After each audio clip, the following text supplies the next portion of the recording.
I think amongst all the things I talk about, I don't know, Reese, you could probably correct me if I'm wrong. Like fourth phase water is one of the ones that I talk about the most. Just because the way that I think about everything with respect to our health now comes back to water. And I'm not claiming that I speak on it well, which is why I'm incredibly excited. I'm elated for this conversation. Like I've been looking forward to this for a long time. Well, thank you, Alec, and I'm flattered by your deep interest in easy water. I'm actually also interested. Yeah, right.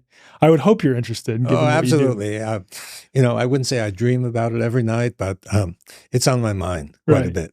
Right. Well, it's on my mind too. And I know a lot of my audience is really looking forward to this one as well. So I think it's appropriate to start with your journey into studying water, if we could start there. Sure, absolutely. Well, I started my academic career in a field that was completely different. It had to do with the mechanism of muscle contraction, how the proteins in the muscle interact with one another to create force and motion. And I was happily ensconced in that field. But I guess let me start by saying what I learned in that field. And I learned my nemesis was a guy named Sir Andrew Huxley. And his theory of how muscles contract, it was the dominant model of the day, and it still is the dominant model, despite problems with the theory. But I learned something about you might say, about the sociology of science, which had an impact on me for the rest of my scientific career. And we had started experimental studies on muscle contraction, and we performed 3 different kinds of experiment, all of which didn't agree with the predictions of his theory. I mean, they were not subtle differences; they were differences that made it just impossible that theory could be correct. Wow.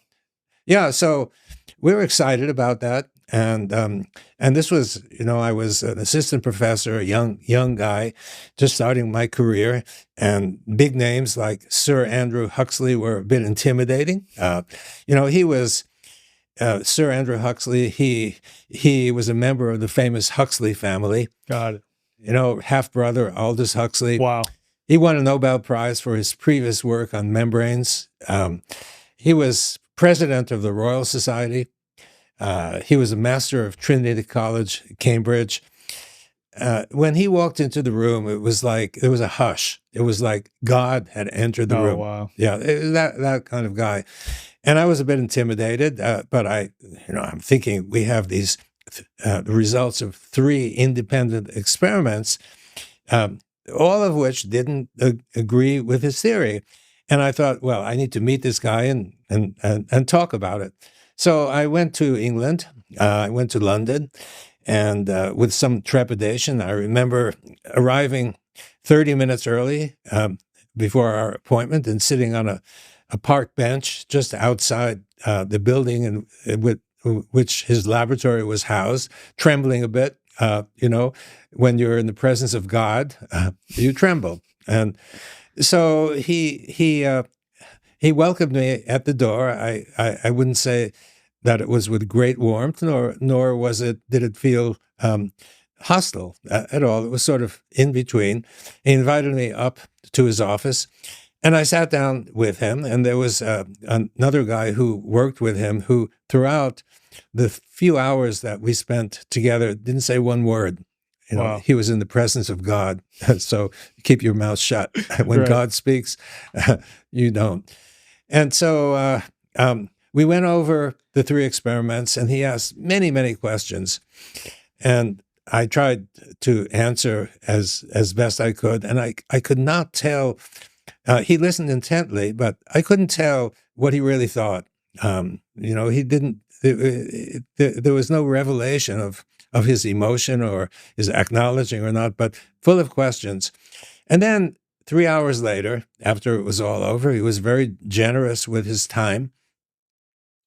he turns around, and just behind him there was a small piece of furniture, and he opens the door of the furniture and pulls out a bottle of sherry. Was it sherry? I think.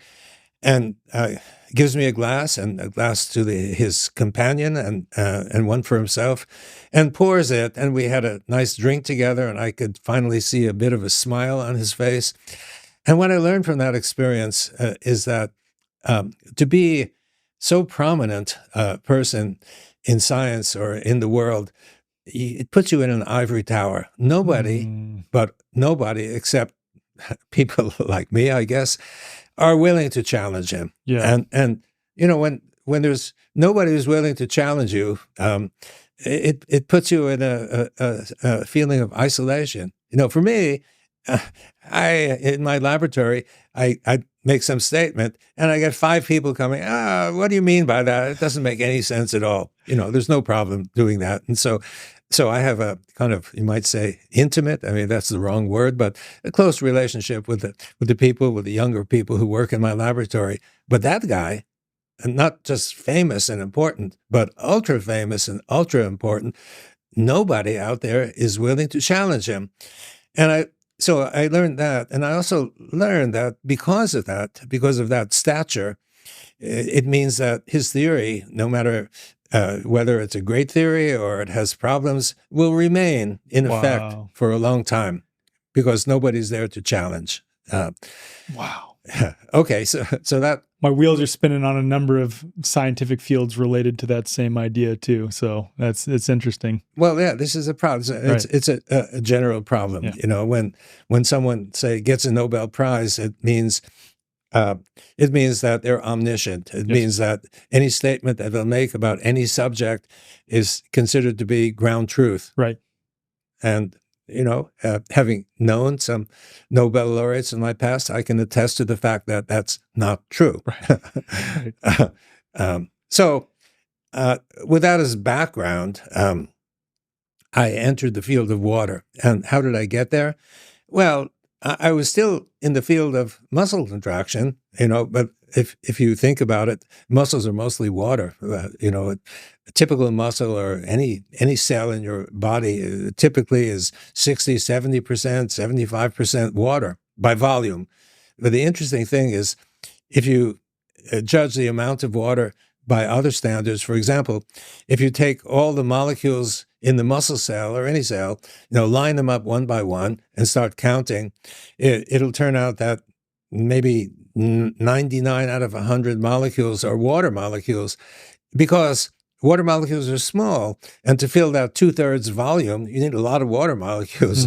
And so it's interesting how, if you do that count and you realize, our body, there's so many water molecules in our body, and the general thinking is that water doesn't do a whole lot. The water that's in your body, according to general thinking, is pretty much like this, like water in a glass. And it seems a little odd that the consideration is that water is just the background carrier of the more important molecules of life when there's so much of it there. That does raise a sort of general question to which eventually we came to address. Anyway, so I'm picking up this guy and his wife from the airport, this Hungarian guy who was to work in my lab for quite a 2 or 3 stints, each one a year or two. And he said to me, it was practically 5 minutes after I picked him up, he said to me in the Hungarian accent, you should go to Hungary. Okay, well, why should I go to Hungary? Well, there's a very important biophysicist, a guy named Ernst, who passed recently. And he had 2 interests. One was water and the other is muscle. And they need someone to represent the muscle field at his memorial symposium. And he didn't like the existing theory of muscle, just as I was sort of explaining to you. And you'd be the perfect guy because you think there were problems with that theory as well. So you'd be perfect.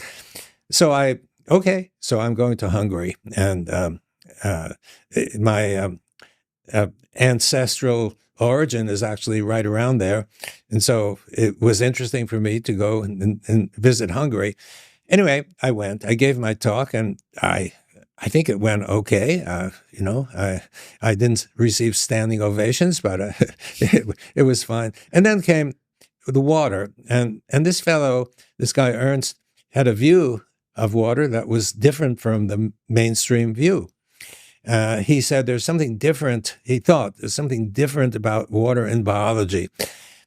To be frank, I didn't read all his papers, so I can't be sure. But anyway, the guy who was the main speaker in the area of water was a guy named Gilbert Ling. I'd heard about Gilbert Ling because he was in Philadelphia at the same time I was a student at University of Pennsylvania, a graduate student. And once at a banquet, he was sitting 3 tables away, and the guy sitting next to me said, "Hey, that guy over there, that Chinese guy, he has a weird theory about water and cells." And that's all I knew about him. And this was years later. And Gilbert Ling got up to speak, and I learned afterward that Gilbert Ling had come to the U.S. to study. This was 1948. It was 3 years after the end of World War II. And the Chinese government wanted to send some promising scholars to continue their education in the U.S. And they looked all around China, and they chose 4 people throughout China. So you can imagine that these were talented people. 3 of the 4 went on to win Nobel Prizes, and Ling did not win a Nobel Prize. And many, I'll tell you a bit about his work. Many of the people who know his work think he should have won 2 Nobel Prizes for the magnitude of his contributions, which were, I think, awesome. Anyway, this guy, Chinese guy, got up and started speaking, and it didn't take long for me to be impressed and even mesmerized. And he was talking about water in biology, water in the cell.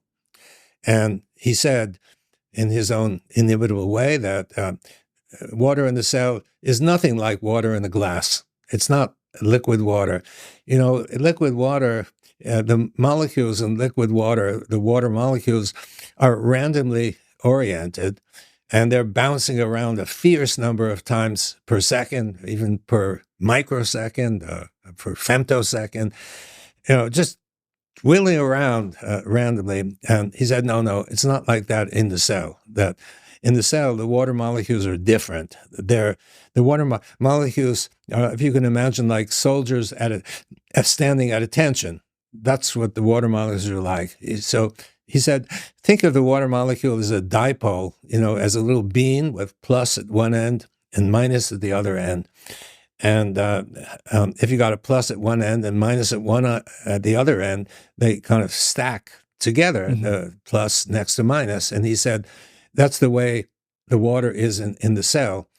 They're lined up, stacked, and the whole cell is like that. The water is almost like a crystal. He might have used the word liquid crystal, but he didn't use that word. A lot of people use that term now, so that's cool. Yeah. Now people understand that better. In biology, not too many people understand or even heard of liquid crystal, but in physics and chemistry, it's very common.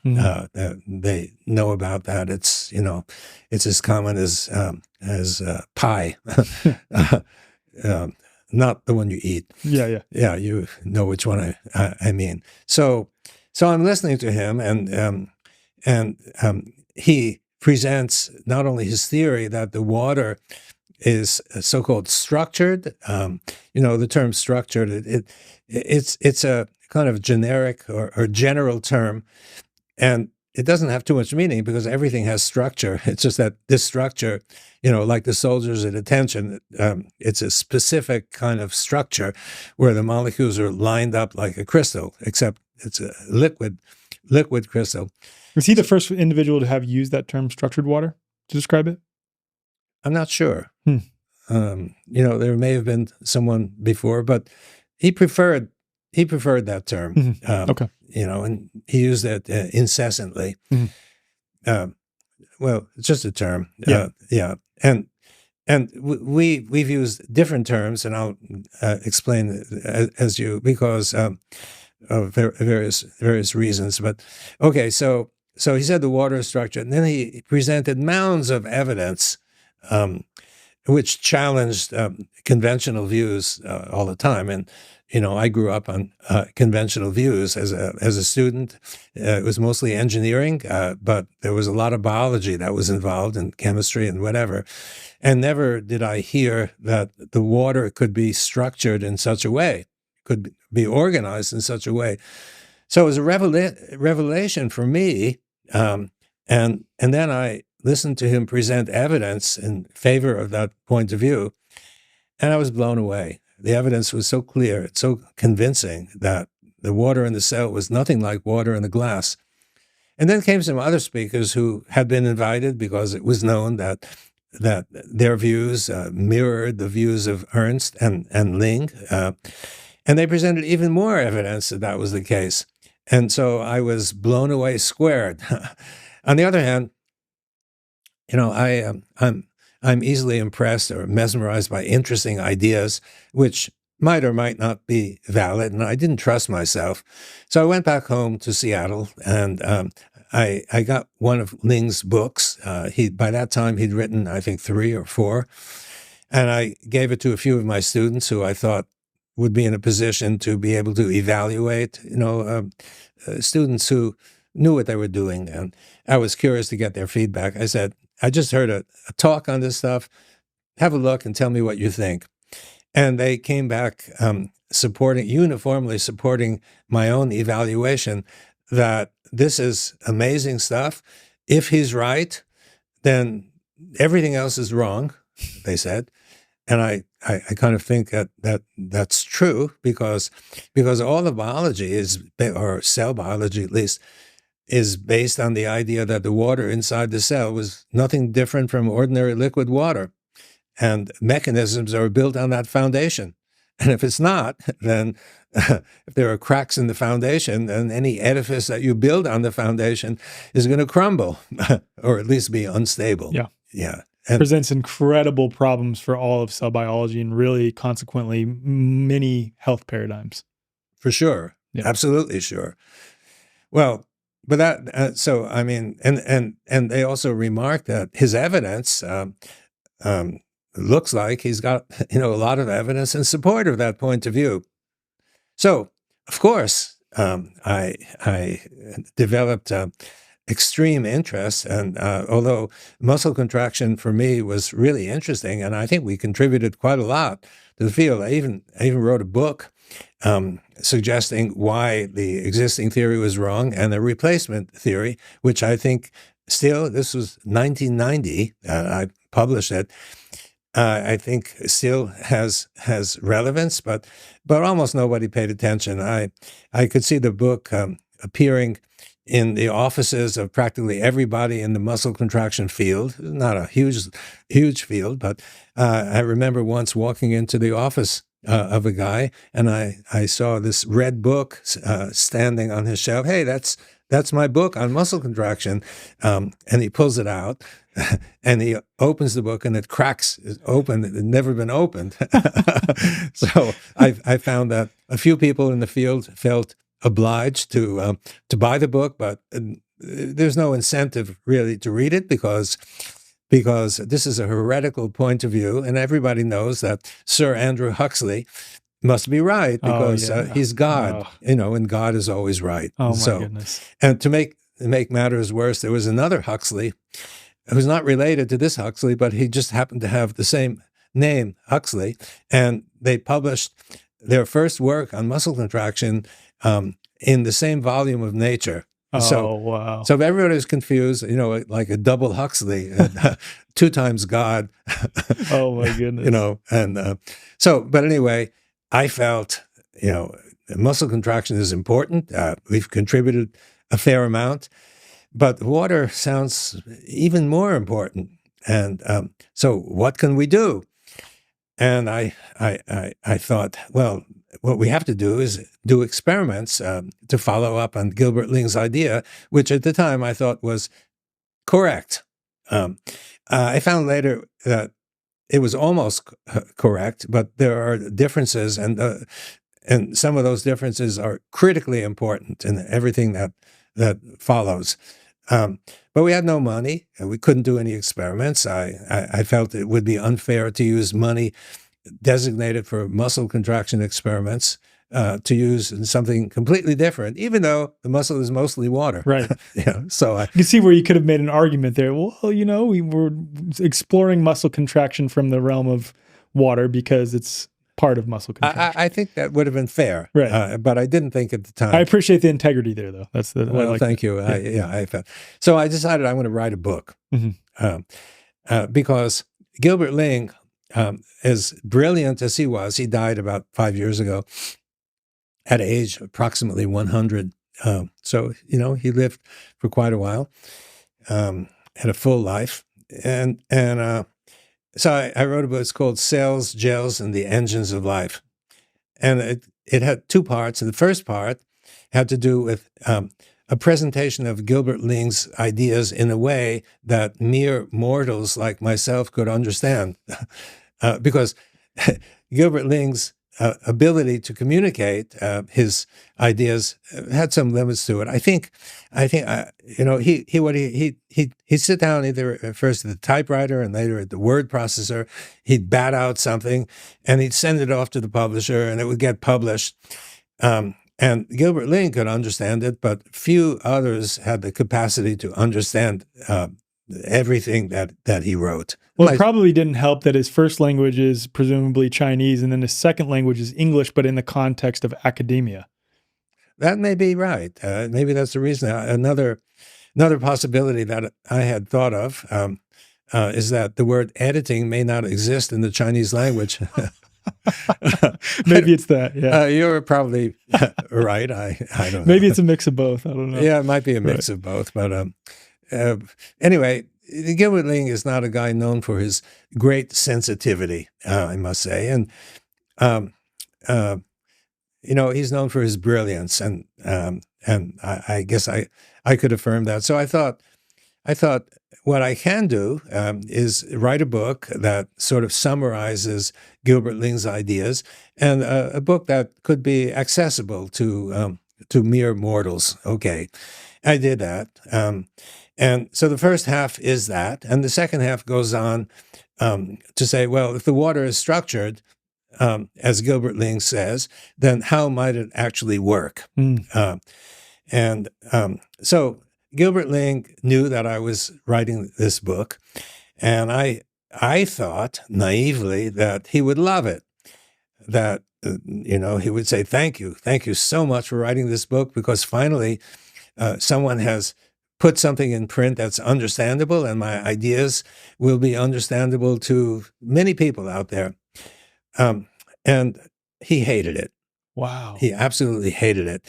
He wrote a scathing email to me and to the most prominent people in the field who were working.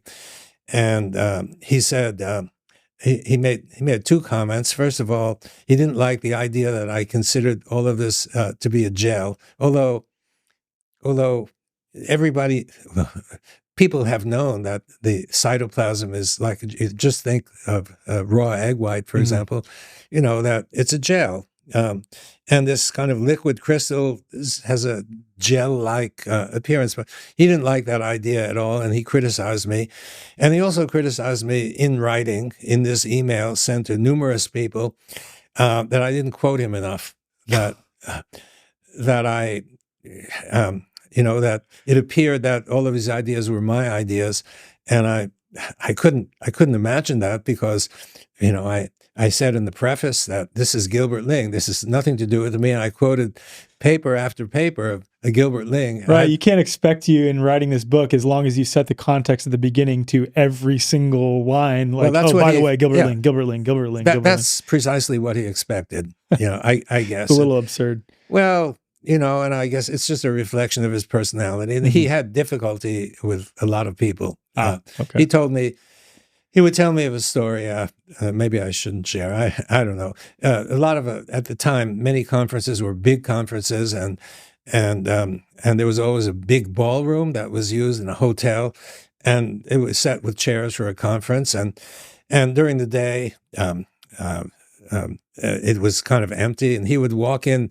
These large rooms have numerous doors through which you can enter, and he told me he would walk in from one door, and another guy would be walking in from the opposite side, a long distance, from a door on the opposite side. And as soon as the guy saw Gilbert Ling, he would make a U-turn and go out. He didn't want to encounter.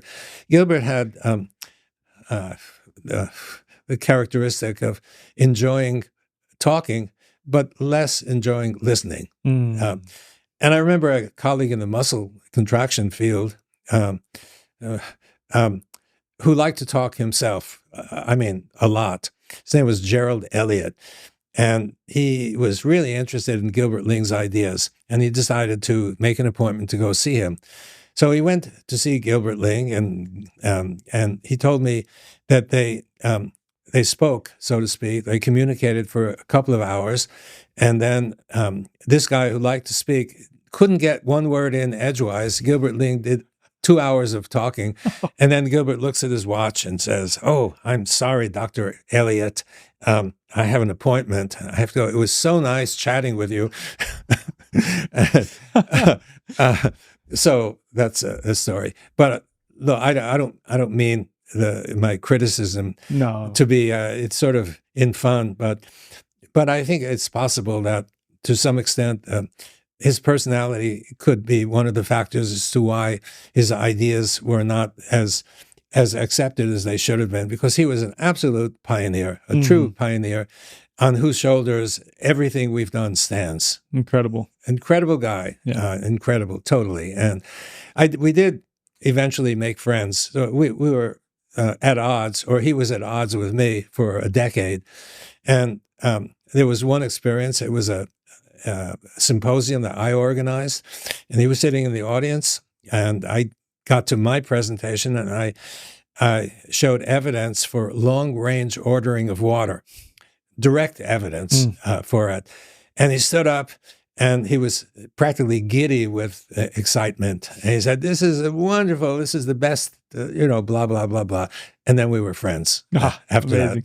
So I'm really happy that our friendship was restored, because there was no serious reason why it should have been interrupted. Yeah.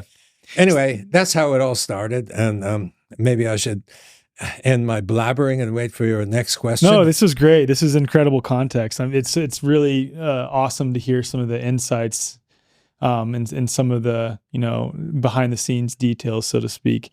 So after writing Cells, Gels, and the Engines of Life, I assume that then sort of segued into you beginning to formally study water. Yeah. So the book itself was, we segued from the book. The book received mixed reviews. Some people said, "Oh, this is more of Gilbert Ling." They understood the book was about Gilbert Ling. This is about Gilbert Ling, and everybody knows that Gilbert Ling is a crackpot, so pay no attention to it. And on the flip side, there's one well-known cell biologist from Harvard University. If it's from Harvard, you need to pay attention. You know what I mean? Right. Yeah, and he said this is a 304-page preface to the future of cell biology. Wow, that's incredible. I like better. Who is this cell biologist? It wasn't Harold Hillman, was it? I don't remember. No, it wasn't Harold Hillman. No, okay. There's something to say about Harold Hillman. I'm sorry, his name. That's okay. That's okay. The reason I bring that up is because I have so much respect for Harold Hillman's willingness to challenge the predominant cell biology ideas. Absolutely. Absolutely. It's cool to hear of another one is what I'm getting at. Yeah, well, this cell biologist was not necessarily in the same category as Hillman. I'm not sure if your listeners know about Harold Hillman, but probably I've made reference to Harold Hillman just a couple of times in some episodes, but not extensively. So if you have any insights, it's just one of the things that really impresses me is his line of thinking. Very very clear, with step by step, and Harold Hillman, in my view, has presented good reason to challenge the view that the cell has a membrane. And you'd think, oh, this is pure heresy. The guy must be on a kind of drug or something like that.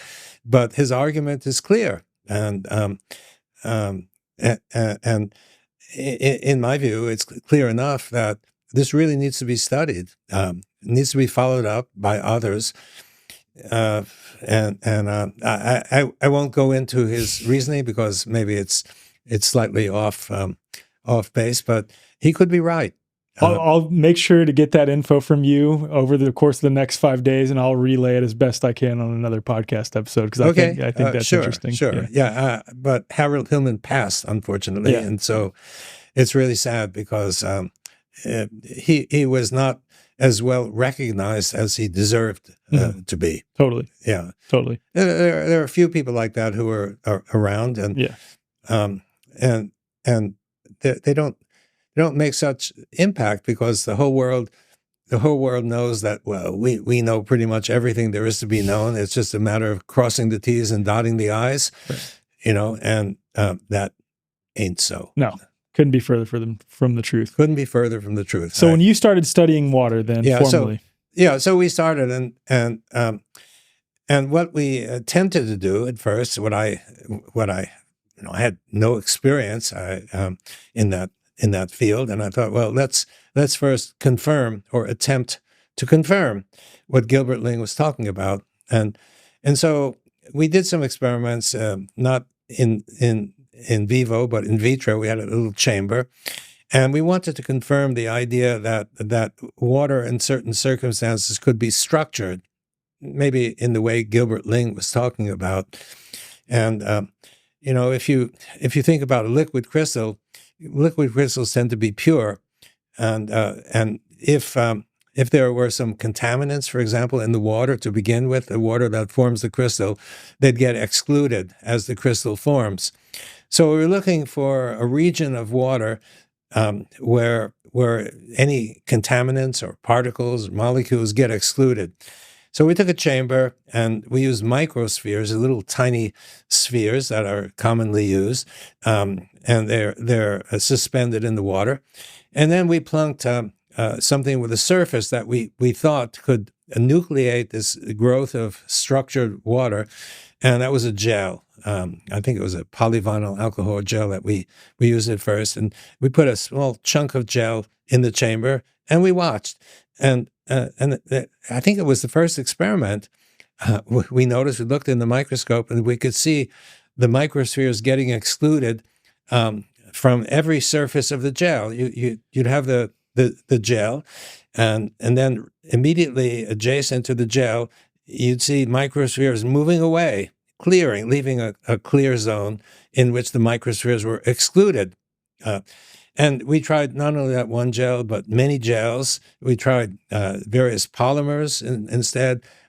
We tried various biological surfaces, and they all produced pretty much the same thing. The same. What gave you the impetus to use gels? Like, were you already operating from a position that water, when exposed to hydrophilic surfaces specifically, form this ordering, or what was the reason for choosing a gel to begin with?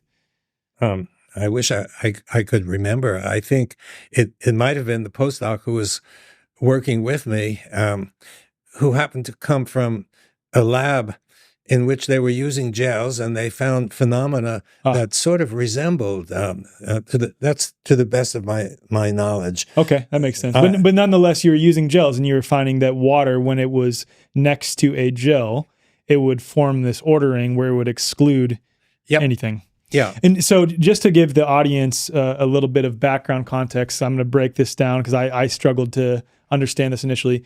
The purpose for the little, they're called hydrospheres, right? What are they called? The microspheres is so that you can observe more easily anything that is being excluded in the formation of this liquid crystal. That the microspheres were excluded. Yes, that's what I'm saying. So you can observe more easily what's being excluded from this type of water. Right. They essentially float on the surface of the water. And no, not on the surface. They're suspended. Oh, they're suspended in the water. Okay, and then those are being pushed out. Right. Got it. Okay. But we realize that maybe there's a problem.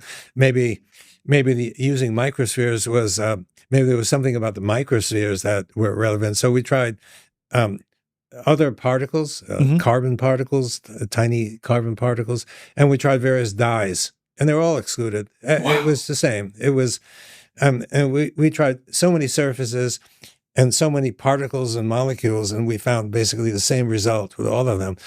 After a while, it got to be boring. Should we try another one? Or okay, we've done enough.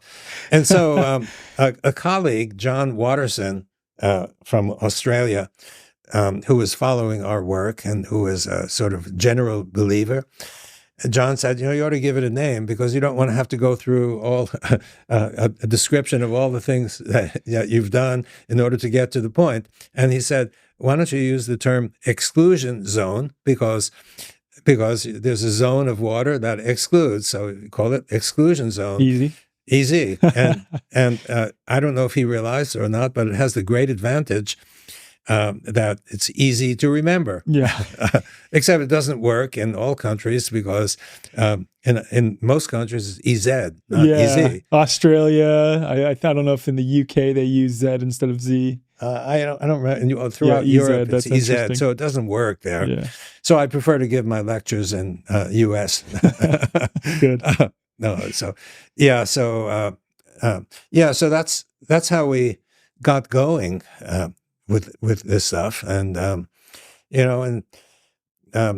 well, I could go on, or I could wait for your next question. No, please go on. Well, so we began seeing it, and after a while, it was important for us to do experiments to check on the physical chemical properties of this exclusion zone. And we did it. And at that time, I had quite a few students in the lab because a lot of students were really eager and excited to find that. Now it's more, I have fewer at the moment because although the stuff has become more widely acknowledged, it's harder to get money. And without money, you can't really do much. Well, you're challenging the predominant ideas of a lot of things, a lot of things, and the challenge has become kind of a lot of people know about the challenge, and because of that, it's almost impossible to get money from NIH or NSF. Oh my goodness! So I've given up trying, and I've had some success with some private individuals who have all come to me, but I've been trying to find money myself by reaching out, and it's really tough, really tough. And it's going to be tougher, I think, with new political winds blowing in a certain direction. Right. So we got some issues, but I'm sorry. Let me return to our experiment. So we measured the physical chemical properties of the zone using a multitude of techniques, standard techniques, but finding out what are the physical chemical properties of this EZ? Are they different from water? Every one we measured was different from liquid water. Wow. And so I have a slide that shows 8 different areas, and that slide was constructed a decade ago, and by now, if we made a complete list, it would be well over a dozen. Wow. So we knew this is not water. This is something, it should be water or close to water, but not liquid water. Can you share some of those 12 things? Just rattle off as best as you can. Viscosity. So the viscosity was higher, and we used falling ball viscosity, falling ball determination. There's one that I'll reserve for the last one because it's maybe the most important one. Another one was the ordering of water. We found, actually, it was another group who found with some cooperation that it was birefringent, which means it's ordered. That zone was ordered, and I'll go to the most important one, and that important one is electrical charge. Yeah. Now, when you start with water, we started with water and microspheres. So and a gel, right? And the water is neutral or almost neutral. And we figured that this EZ must also be neutral because, why? But, we were having fun doing all kinds of experiments. And I had started my career using microelectrodes to measure electrical potentials in gels. And parenthetically, I should mention that the inventor of this microelectrode was the same Gilbert Ling. Wow. Should have gotten a Nobel Prize for that. Wow. Because totally separate thing. Yeah, separate. Wow. He made it possible to actually measure the electrical potential difference between inside and outside of a cell. Wow. Without that, you could just infer. But he was able to create a situation. And out of that, multiple people won Nobel Prizes because they used essentially the same techniques to ostensibly demonstrate the existence of channels in the membrane and pumps or transporters. And I have something to say about that too. But, that's why I'm laughing, because I know, there's a lot to say about those. Yeah, they won Nobel Prizes. And oh my goodness. But the originator of the technique that allowed them to do their work was passed over. And I think in retrospect, based on some of the comments I made earlier, it may be partly the personality of the person responsible. Because if you go down the list of people who have won Nobel Prizes, one of the things I noticed is that they mostly have very friendly, engaging personalities. And when you have a friendly personality, people like you, and people like you. Nobel Prizes are conferred by people, right? It's not that God says, "Oh, you should get a Nobel Prize," So personality does play a part, and I wonder how much that plays a part. In addition to, at least these days, people who, how do I put this, challenge parts of mainstream paradigms that would then result in the collapse of that mainstream paradigm are typically people who do not receive Nobel Prizes. Absolutely. Yeah. Absolutely. Yeah. And you can think about the reason, that it's a committee. It's a committee of, at least in physics, I know of 5 people who are members of the academy and who are chosen, who rotate every few years. And but they're people, right, like you and me. And if you've had encounters with other people who might be candidates because they've done some impressive work and they're friendly and they don't challenge you, maybe they're adding something positive to your way of thinking, and they've done a lot of work. They're candidates who are often chosen. Yeah, that makes a lot of sense. But you can imagine someone in the either in the committee or in the larger Nobel Assembly, someone's challenging your very work, saying, all that you've been doing for the last 40 years is wrong because it's based on a foundation that's wrong. Someone is asserting that. They're not going to be good candidates for Nobel Prizes. Right. So while it used to be 100 years ago, that people won Nobel Prizes for interesting, original ideas, you don't see much of that today. No, that makes a lot of sense too. Yeah. So going back, you're using Gilbert Ling's technology that he invented in order to measure this within the context of fourth phase water.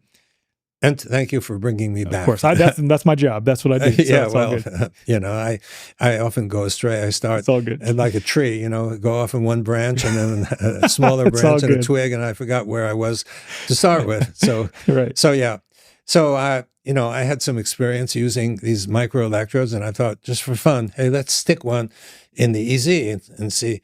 And you need 2 electrodes, right? You need to stick one in some neutral place, which I did at some distant place in the chamber, and another one stuck into the EZ, and voila! I couldn't believe negative charge and substantial negative charge. Wow! We repeated the experiment and did it over and over and tried different situations, and we kept getting this negative charge, and so. It occurred to me with a background electrical engineering. You can't start with something that's neutral and wind up with something that's negatively charged. You have to ask yourself, well, what happened to the positive charge? There must be. And we quickly found it in the region beyond the EZ. We found that EZ is negatively charged, and the region beyond the EZ is positively charged. And if you think about it, this is a battery. Yeah. You got negative charge in one region, separated from positive charge in another region, and voila. So it occurred to me, amazing. Water is a battery, or water can be a battery. Wow. And if water is a battery and your cells are filled with EZ water, we're talking about electrical charge. We could actually confirm electrically that the battery really existed by sticking one electrode. This is a different experiment. Stick one electrode in the negative region, another electrode in the positive region, and connect the two wires to a load, let's say an LED lamp, and turn the switch, to make the connection, and the lamp lights. Incredible. The implications for that are incredible. Just that alone. And I know there's so much more we'll get into. Yeah, I mean, I quite agree with you. Nobody has taken up nobody I know has taken up the challenge. You could think, I agree, the word incredible. If you could scale it up, and I don't see any reason why you can't scale it up, you could easily supply energy for a house or a city even, and since the energy, well, I haven't really gotten into that, but I'll get it. The energy is all around us. It's you don't need anything special. It means it's almost free. Mm-hmm. All you need is, the energy to charge the battery.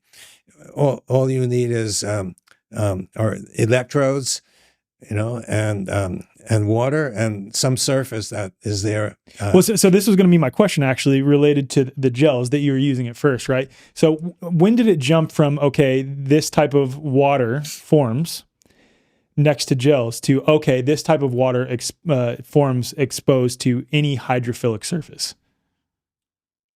Well, we didn't know that at first, right. But this was from experience, because we kept using hydrophilic surfaces, and we noticed. Correct me if I'm wrong. That hydrophilic simply just means water-loving surfaces. Water-loving. Yeah. So it means if you have a surface that's hydrophilic, water-loving, and you drop some water on it, the water will spread out. Yep. Because the surface loves the water.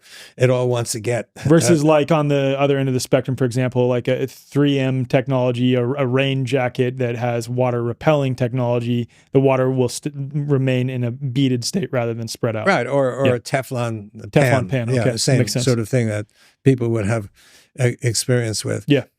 Because then the water is not interacting with the surface at all. Right.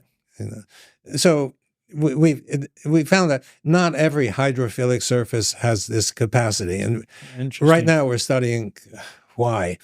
And again, this is preliminary, but preliminary evidence is that the EZ comes in layers, mm-hmm. Sheets, layers, very one molecule thick, and that layer has a specific each layer has a specific structure, and therefore a specific distribution of charges. Now, if the surface that's going to nucleate this has a distribution of charges that are exactly opposite this, then it will form very easily. Yeah. But of course, not all surfaces have that, and so we're finding right now that if the surface is flexible, then it could conform or expand or contract or whatever sufficiently that those charges are going to be opposite the first molecular layer, and then it forms.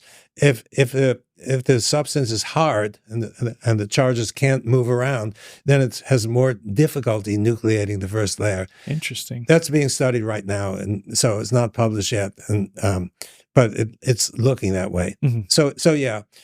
I'm not sure if this is the right time to interject, but that's one way. that this builds. Another way that you can build it is by injecting negative charge. If you take water, just like this, and stick an electrode in, and the region of the electrode that passes electrons, the negative electrode, as it imparts negativity, it imparts electrons into the water. This water will turn into easy water. Interesting. That's some of the studies that you've done with like a water bridge, showing that two water jars adjacent to each other, if you put electrodes in them, they can form a bridge that you can separate. Can you explain that? You explain it way better than I could. Oh, well, yeah, okay. First of all, I should say this is not our experiment, although we've done it. Got it. The person who has become famous for doing it is Elmar Fuchs. Okay. And it's not original with him either. He got it from the literature from someone who did it a century ago and wondered about it. Wow. But he became curious as a graduate student, and he pursued the experiments, and so it's become his sort of signature. Well, yeah, so you take 2 beakers of water and put the beakers lip to lip, and you stick 2 electrodes, one in one water container, the other in the other, and you pass a high voltage. And when you pass the high voltage, water forms a bridge running over the 2 lips of the two beakers that are right adjacent to one another. And that in itself is not so amazing, but what is amazing is if you have a mechanical stage and move one of the beakers away from the other beaker, the bridge persists. It gets longer and longer, and you could separate the lips of the 2 beakers by up to 4 centimeters, 3 centimeters, 5 centimeters or something, and the bridge will persist indefinitely. As long as you maintain the high voltage between the 2 beakers, you can maintain the bridge. That's incredible. Isn't it incredible? Incredible. Yeah.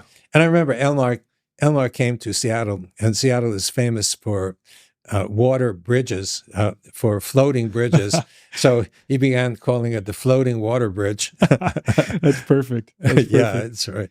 So what I didn't get to, and I think you were maybe about to ask me, but if you have another urgent, no, please. Yeah, is about the energy that's responsible. If you have a cell phone, and if you forget to plug in your cell phone at night, you wake up in the morning and it's dead, right? Batteries need charging. Your car battery gets charged.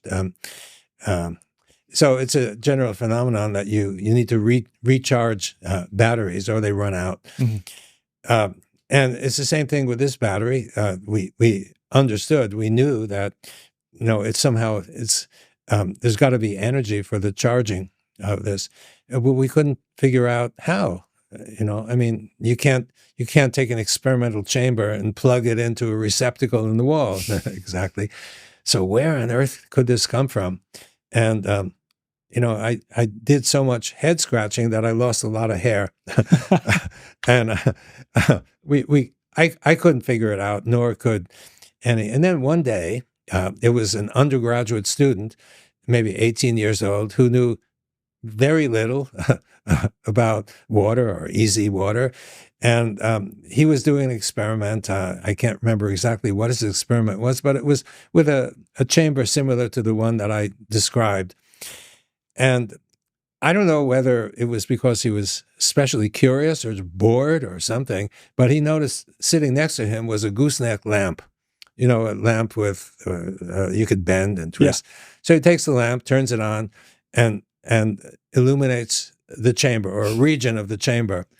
And he notices that the exclusion zone starts growing. Wow. Growing in his case, in his experiment number 1, which he called me in to show me, maybe by 3 or 4 times. So wow. It was appreciable. It was not subtle. So he calls me in and I look and I said, oh my God, finally you've solved the problem. The energy to build the easy water, to separate charges, comes from light. Wow. So, wow. This kid didn't know beans about anything. That's what makes it even better, though. It makes it even better that he's the one who found out. I thought so too. I was, it was one of those aha moments, you know. Right. So we quickly attempted to confirm his experiment, and we could, some more senior personnel, and then we wanted to figure out which wavelengths are, because a lamp has wavelengths that range between UV at the short wavelength end through the visible spectrum, which is the one we use, and in the infrared spectrum, which also exists in the lamp. So we obtained LEDs that emitted light at each of a specific wavelength, and we tried each one of those. And UV, short wavelength, nothing. Later, we found there is some effect, but it didn't expand the exclusion zone. Does it? I've heard from others, and I'd love to hear. Just pause on this real quick on the UV part, and just while we're here, that it excites the molecules. Well, I'm not sure if we would use the word exciting, but maybe so. Okay.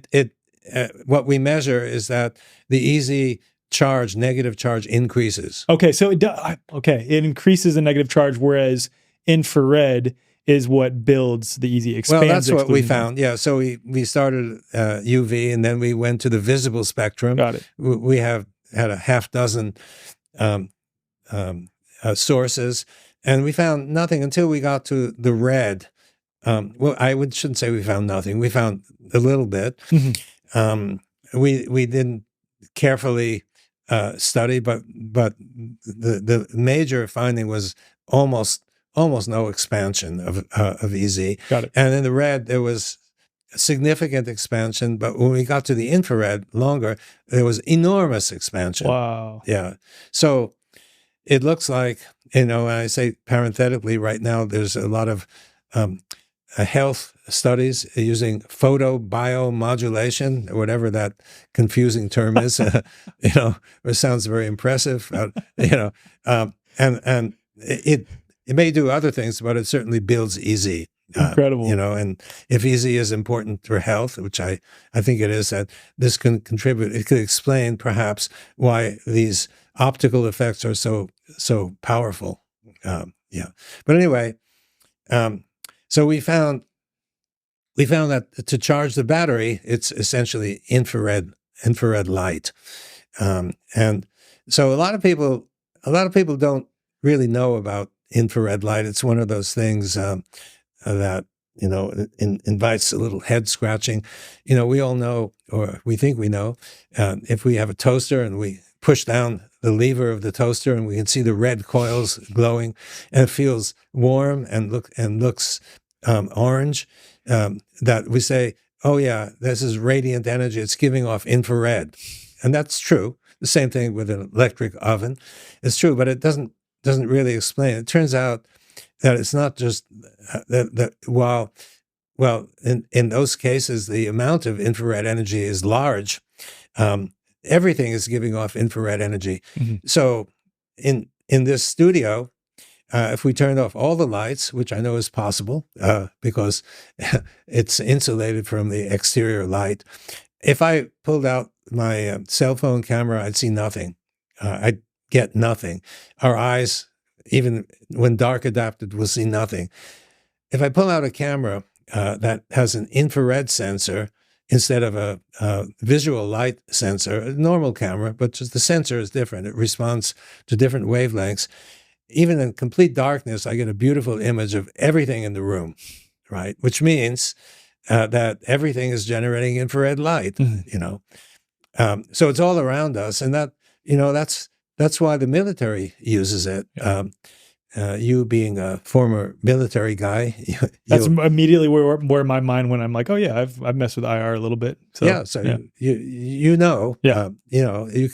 You can check out the enemy tanks that way, and so it means that the energy for building EZ water is around us all the time. Of course, you can increase it by taking a lamp, as that student did. And there's a lot of infrared energy. You can mm-hmm. feel the warmth, and that will expand the exclusion zone hugely. So that's the source of energy, or at least one source of energy that we know about, a source of energy that builds EZ water. And in our bodies, we get it from the inside and the outside. So, all of these walls and shelves and books and whatever, everything generating infrared, and we receive that infrared energy. We can't see it with our eyes, but we receive it. And then from the core of our bodies, metabolism is occurring, and the metabolism is generating heat, and that heat is radiant energy, which is basically infrared energy. So the cells in our body are getting infrared from outside and from inside. So we got plenty of it. So if easy water is present in our cells, which ample evidence shows that it is, then the energy required for building it is all around us. Incredible. And we can't get rid of it. We have it, but we can increase it by going into a sauna, for example. Yeah. So incredible. Well, there's a lot of interesting stuff. Yeah. There's so much more I want to get into as well. So if I may summarize this, and please point out any inaccuracies. So infrared light helps build easy. UV light has been shown to increase the negative charge. Negative charge you could basically, in layman's terms, describe as potential energy, you could say. Right. You talked about injecting negative charge. Excuse me, can I just add something? So the cell is full of negative charge, right? All cells have negative electrical potential. So it means that those charges or electrons want to escape from one another. And if you allow them to escape, they will try to escape to a huge distance where one doesn't interact with any other. So the energy is depleted, if that's the case. So that's the way inside the cell, the way potential energy of negative charge exists. If it's got potential to create the potential of those charges wanting to move away from one another confers potential energy, which then could be used by your cell. That makes sense. Sorry, keep going. No, thank you. Thank you for that addition. So you talked about injecting negative charge, right, in order to increase negative charge in this exclusion zone water. Where my mind immediately goes, and this isn't injection per se, but is spending time out in nature, given that we know that the earth has negative charge. And the question that I'm getting at, in addition to doing an activity like that, if our bodies are comprised of this exclusion zone water, what are some other activities that would help either maintain the integrity of the EZ or help enhance or build EZ?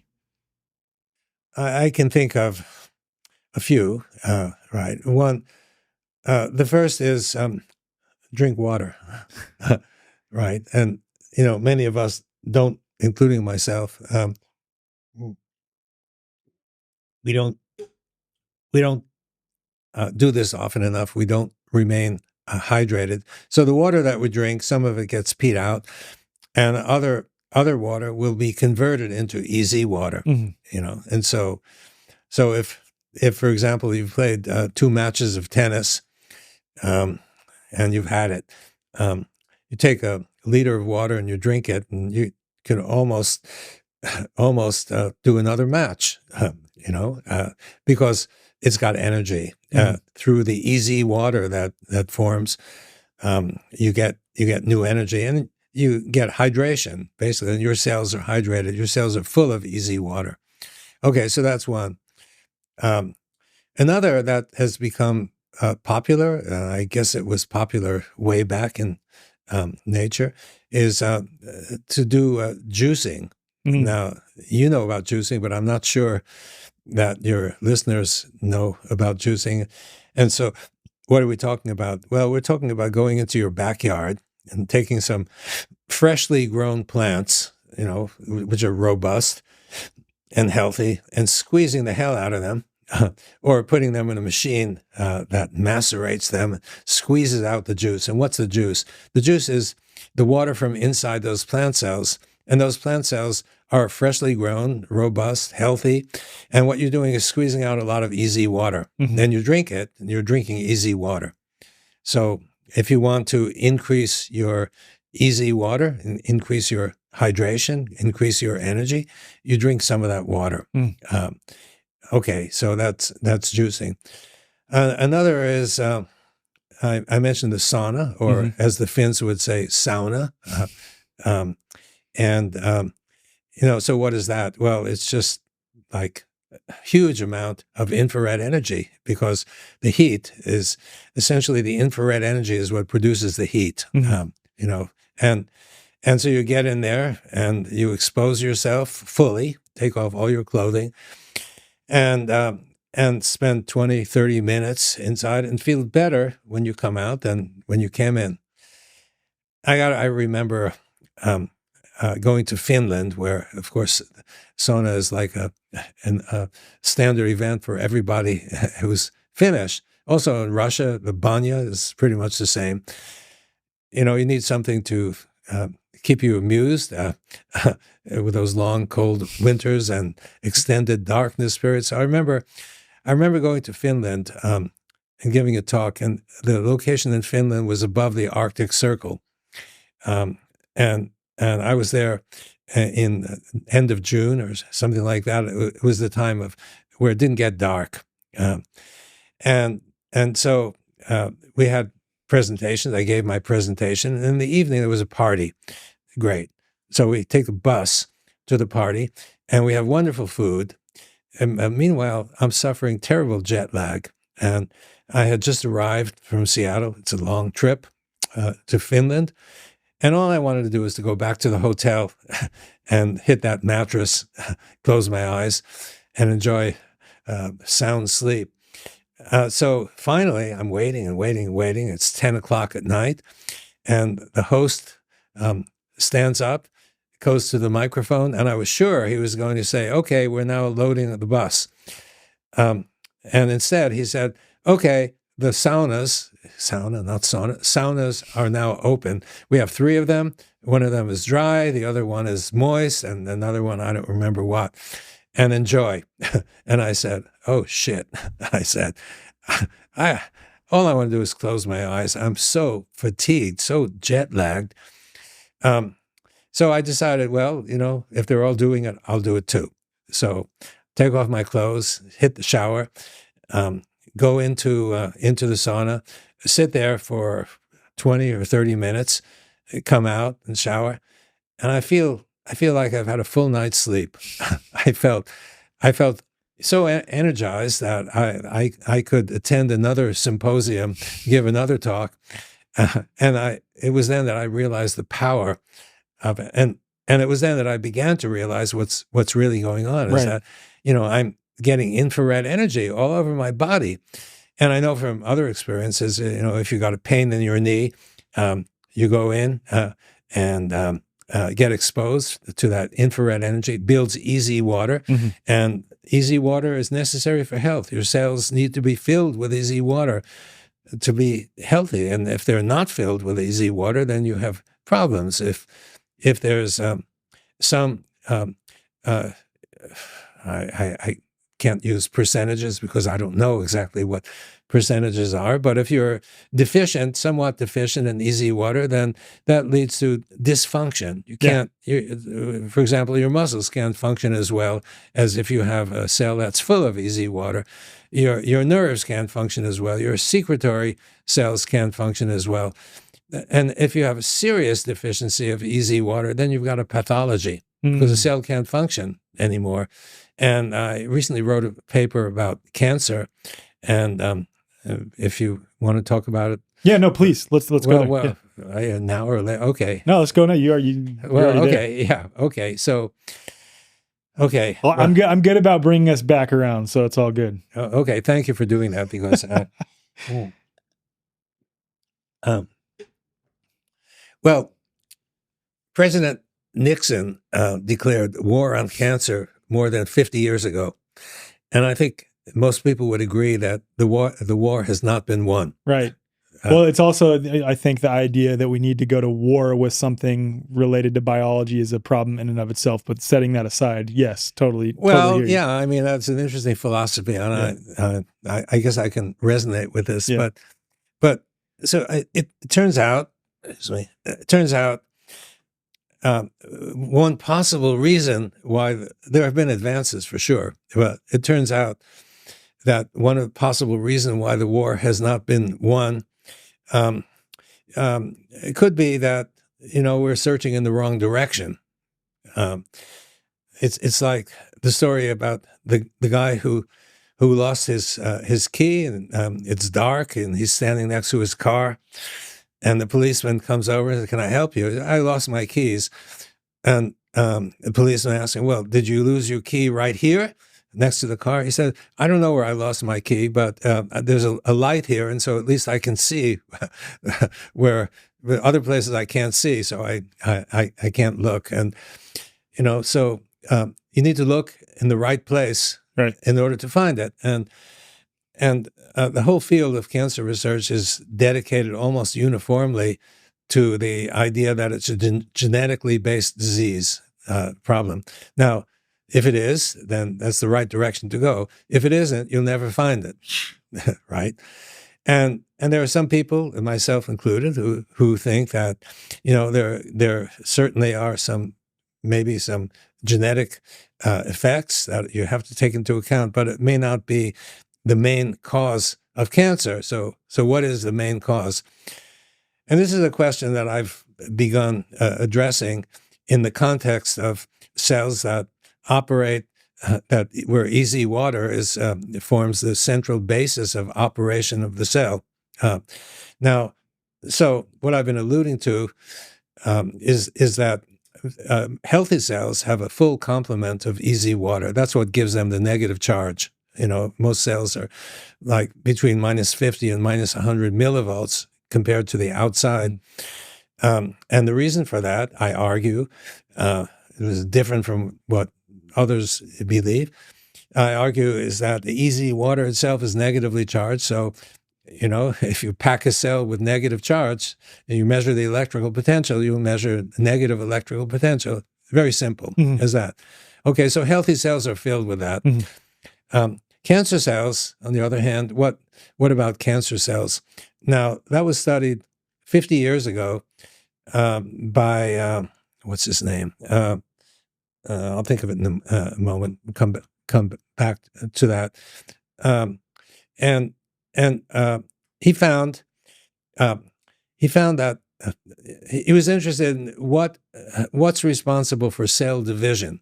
Cancer cells, tumors, they just keep dividing. This is an obvious characteristic of cancer cells. They just keep dividing. So he asked the question, what is it? Clarence Cohn is the guy's name. What is it? What factor is responsible for rampant division of a cell?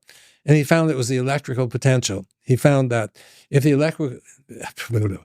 electrical potential was small, in other words, and sometimes it's confusing because it's always negative. And so if you say small, does that mean less negative? Or so I'm always talking about the magnitude. Got it. Okay. So the magnitude. So healthy cells are 50 to 100 millivolts in magnitude.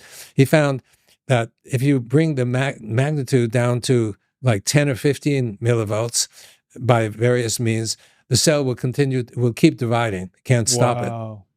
And on the other hand, if you do the opposite, if you bring the potential to a high value, like 150 millivolts, it'll never divide. Wow. So I think that his finding was ignored for a while, but then other people began studying more on electrical potentials. And I came upon a review article that summarized work of many people who studied this. And this review article was really illuminating for me because it reinforced what Clarence Cohn had found. And they found that cells that keep dividing, whether they're cancer cells or other cells that divide for a living, like embryonic cells, they all have low electrical potential. And cells that had high electrical potential are ones that never divide or rarely divided. So that finding reinforced the fact that cancer cells, they all, without exception, have small electrical potential, and they keep dividing. And small electrical potential, according to the point of view that we've developed on the basis of a lot of evidence means not much easy water. You know what's so interesting about that? I've interviewed a variety of people on cancer, Yeah.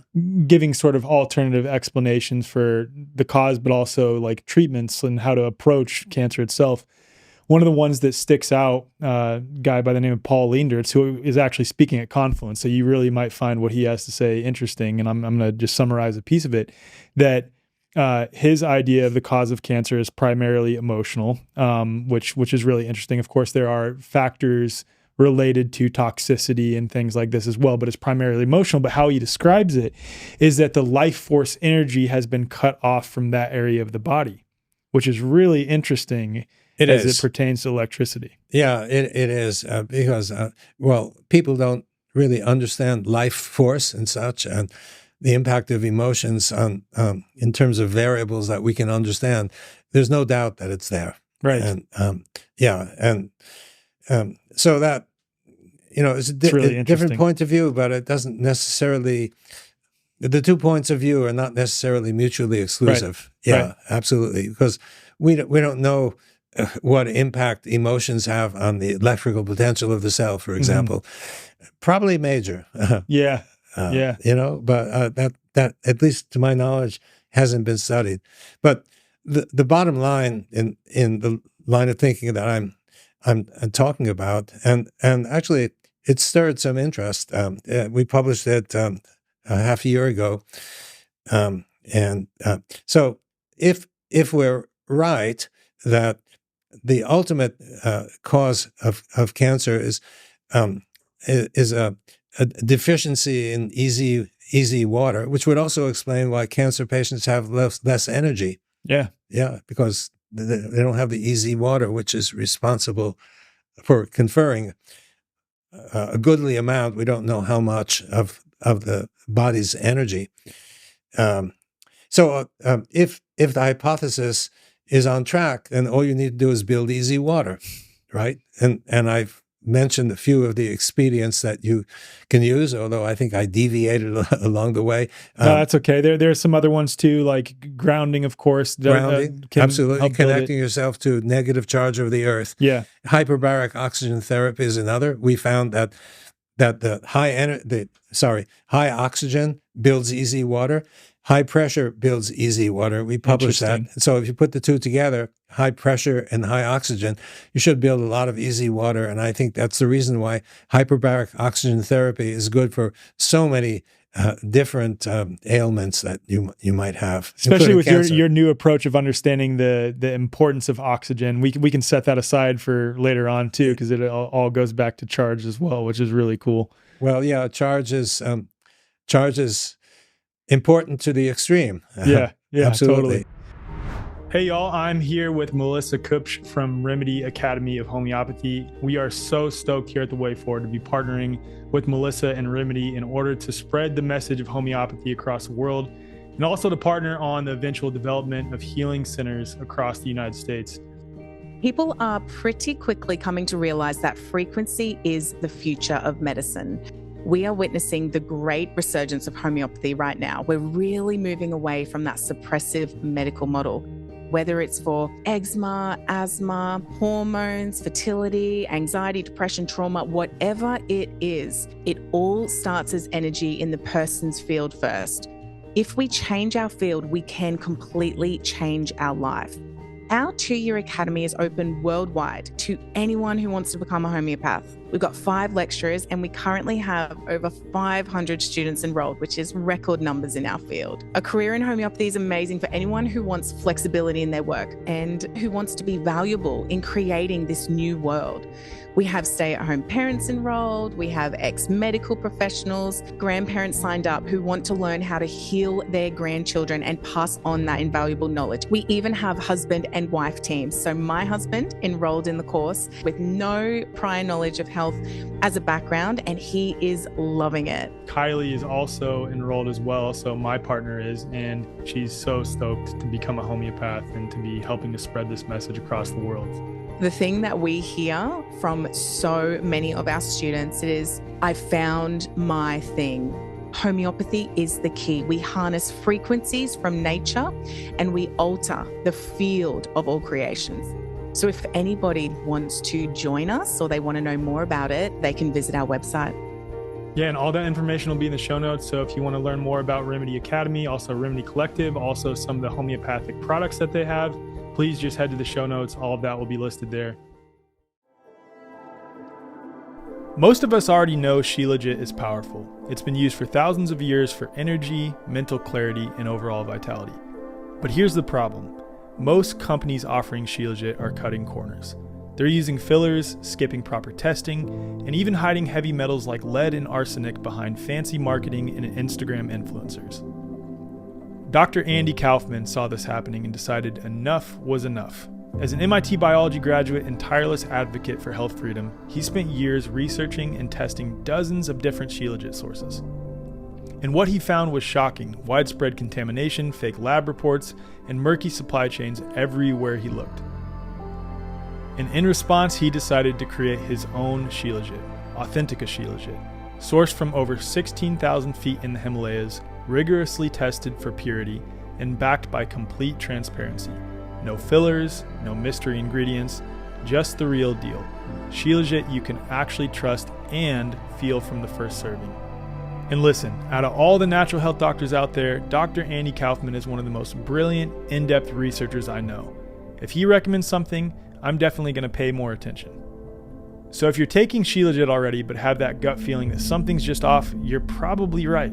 Trust that instinct and check out medauthentica.com/way forward, or just head to the show notes and be sure to use code way forward for 10% off your first order.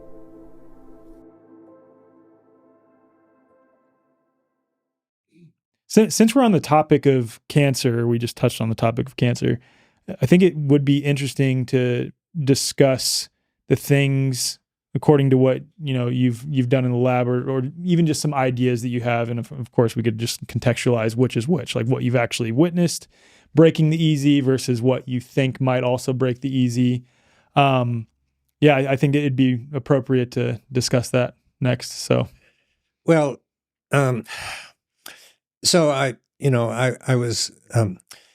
was diminishing or minimizing the role of genetics, but genetics has to play some role, or appears to play some role, because all various environmental toxins will impact the genomic system, and as a result will produce proteins and other macromolecules that are not the same as the originals. And so if we assume that the originals are the ones that are most, let's say, effective, mutations will have negative effects. So, for example, inside the cell, the easy water exists because the proteins and other macromolecules are the substrates that initiate or the growth of easy water right next to them. That's why the cell is full of that. But if there are mutations that occur, other proteins whose surfaces are not the natural ones or ideal ones, might not be able to nucleate the growth of easy water. That's speculative. It remains to be studied. But can I comment on that real quick? Sure. I wonder if it's less to do with certain genes coding for certain proteins and more to do with the electromagnetic signature of various things, and then also the actual chemical substances that are harmful to the body. Combination of those two things leading to disruptions in the negative charge that then leads to protein folding. I didn't mean to exclude that at all, but I meant to try to bring genetics back into the picture. But yeah, you're absolutely right. It's not clear what these environmental toxins have to do with easy water, but my hunch, my guess, is that they're going to have negative effects. Right. Yeah, and we've already studied some. So, for example, we studied glyphosate. We were primarily interested in substances that are known for centuries to confer health, like turmeric and basil and ghee. And we studied those, and we found indeed that they actually built easy water. That's awesome to hear. And at the same, we wanted to do as a control, take a poison and see what it did. And we suspected that it would do the opposite, that it would. And sure enough, we found it like gangbusters. We tried glyphosate, that's in Roundup, that's the weed killer. Maybe the people killer too. We don't know. Hopefully not, but not so clear.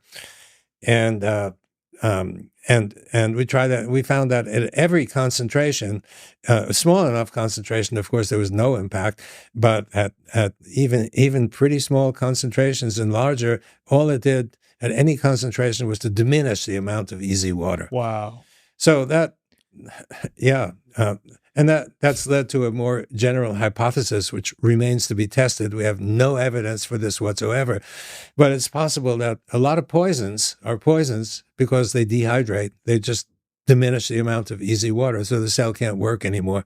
I mean, that's where my mind goes to in every single case now when I'm like thinking about health, as I said at the beginning of this podcast, given that we're 2/3 water by weight, upwards of 99% water molecularly, it would make sense that water is not this passive carrier, especially what you're seeing. And it also makes sense that I think I really appreciate that you don't make assertions that our body is surely comprised of this type of water, but all indications point towards our body being comprised of this type of water. So it just makes sense, given what we even see with the health outcomes across the board of the continued use of glyphosate and a bunch of other environmental toxins, and of course, non-native EMFs and things like this, which we'll get into, and the negative health outcomes, chronic disease issues, cancers rising, et cetera, across the board, speaking primarily to my experience in the United States, right? I mean, it makes sense to look at it that way. Yeah, it makes sense. There are so many illnesses that are increasing, and you have to ask the question, well,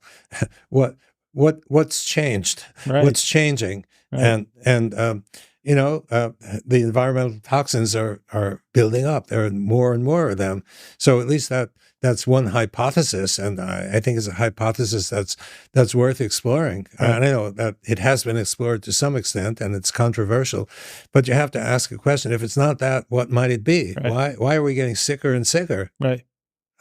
We should be getting progressively more healthy, given all the medical research that's occurred. Yeah, but one of the most well-funded, well-researched, robust medical systems in the world, with some of the worst health outcomes amongst industrialized nations. And it's not to say that the majority of the people doing the work are bad people. That's not the case at all. But if they're working with the wrong foundational premises across the board on a variety of topics, then they're going to be misled on how to approach health. Precisely. Yeah. You took the words right out of my mouth.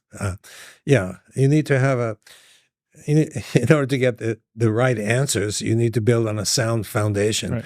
And in so many areas, at least that I've experienced, the foundation is not sound. Right. So that needs to change. So we got a number of problems that are existing in the system, and something needs radical change in order to. Well, that's why we have conversations like this, though, and the more and more we educate people on something like this, the more people start, at the very least, questioning the foundational premises of a variety of things. And I just do wonder at this point if this is a whole separate philosophical conversation that I don't want to get into, because I want to be able to poke your brain as much as I can on water. But if the change is not going to come from institutions, it's going to have to come from the people themselves becoming educated and really unindoctrinated in a variety of ways. I think that's what it's going to have to come down to at this point. I fully agree. I'm almost at the point of being radicalized to the point where if I read a textbook, I question everything that's fundamental, if it makes sense to me, without arm twisting or bending, or it really fits together. I'm okay about it. I think it's a good chance that it's correct. But if it seems awfully complicated and I can't go and build from one to the next edifice of understanding, my question is, is it wrong? Even the most fundamental of principles. So, for example, just as an example, I have a book I like to write books, and I have one that's coming out now that deals.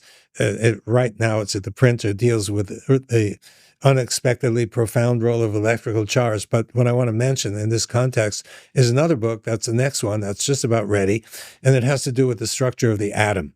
Now, we read textbooks. Middle school students learn about the structure of the atom. We all know, quote unquote, we all know that there's a nucleus, and the nucleus is positively charged. It's got protons and neutrons, and the electrons or electron clouds that are circling around are negatively charged, and everything builds on that. Maybe it's not an overstatement to say that most of physics is built on that foundational premise. And the question is, how do we know it's true? If you build on the premise, science has become, or science that we read about, is pretty daunting. Mechanisms are complex, and on the other hand, we kind of think that Mother Nature builds simple systems, not complicated systems. So where's the problem? Right. There's a dichotomy here, and so if you think about the structure of the atom, that's perhaps among the most fundamental of concepts, you raise the question: is it right? Mm-hmm. And so let me just mention a few things about that most fundamental idea, because everything so much builds on it. First question: the nucleus. So the nucleus consists of neutrons and protons, and even middle school students know that if you try to squeeze positive charges together, the closer they get, the larger the repulsive force. Mm-hmm. And so physicists realized that this is an issue because you stick protons together, and all they want to do is get away from one another, right? And so the nucleus should explode. But the physicists realized this, and they invented something called the strong force, which is a force that's designed. I use that word perhaps loosely. Designed to counteract that. It's got just the right characteristics, and everybody assumes that this is a fundamental force of nature, because without it, the atom model wouldn't work. The other possibility is the atom model is wrong. Mm-hmm. And okay, so the physicists, but there are more problems that are kind of similar. I learned in middle school, it used to be called junior high school, I learned that negative charges attract to positive charges. And I think most of us have learned that. And and so you've got the electron clouds that are circling around like orbits of planets, and they're attracted to the positive nucleus. So simple question, how come all those electrons don't collapse onto the nucleus? May I have your answer? What is it? Well, the answer is I don't know of any such mechanism, right. And therefore another possibility is that the model's wrong. Right. Well, see, this is what you see across science, though, is that rather than going back to reflect on the foundation of the model, they just come up with these rescue devices across the board to make the model fit. Absolutely. And, quantum mechanics is a little bit like that. Yes, it is. Yes, it is. So I've done, I just had a conversation recently on the problems with quantum mechanics and quantum physics itself and the foundational premises there too. So we're together on that skepticism. Oh yeah. And one guy, a book I read by a guy named Unziker, he's a German guy, and he's a quantum physicist, but he's taken a skeptical view. He's written a few books, and the book that I read is called "Make Physics Great Again." I'd love to talk with that guy about quantum. Well, you should. I'll get his contact info from you. That'd be really interesting. Well, I never met him, but I read his book. Okay. Yeah, but you can find him easily, I'm sure. Okay, I'm sure, and I can introduce you to someone who can give you contact information. Cool. Okay. So in his book, he has a page or so where he describes the system. So he describes it in the following way. I hope I'm quoting him correctly. He says, okay, so you have a theory, a quantum mechanical theory. You do an experiment, and the experiment doesn't fit the prediction of the theory. So you invent a subatomic particle that makes it fit. Right. And you pick up a Nobel Prize. Someone else comes around, they do another experiment, and it doesn't fit. So they invent another subatomic particle. And the number now is like 65 or something like this. And each time you pick up a Nobel Prize. So there's a lot of incentive to invent another subatomic particle. So you have to ask the question, if you have a good theory, usually you don't have to patch it with additional features or assumptions. Right. Usually it's the opposite. Usually it explains more than you anticipated at the outset. If it's a theory that really fits, that makes sense. So this is and I had an interesting experience. I met a guy who at the time, it was in Sweden. I didn't know who he was, but it turned out he was the chairman of the Nobel Prize Committee in Physics. And I spent largely a full day with the guy. And we shared 2 meals together. And, if he had revealed who he was, the conversation would have been a little different. But because, if you're in a, I just wanted to tell you at dinner, it was 3 of us. It was him, another guy who turned out later to be a member of the Swedish Academy, and myself.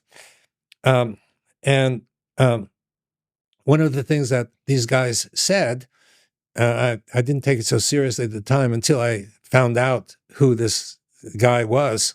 I felt privileged to have sat with him for pretty much a full day.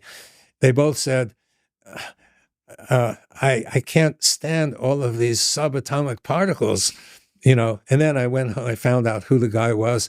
I went home boasting to my students and say, I promise you, this is not going to be a Nobel Prize for another subatomic particle. Well, it turned out I was wrong. The Higgs boson. Oh my goodness. Then turned out that year to have won the Nobel Prize. Oh my goodness. But you get the gist of it. In terms of quantum mechanics, most of us are not physicists who have spent years with mathematics, because quantum mechanics is really abstract mathematics. Yeah, it is.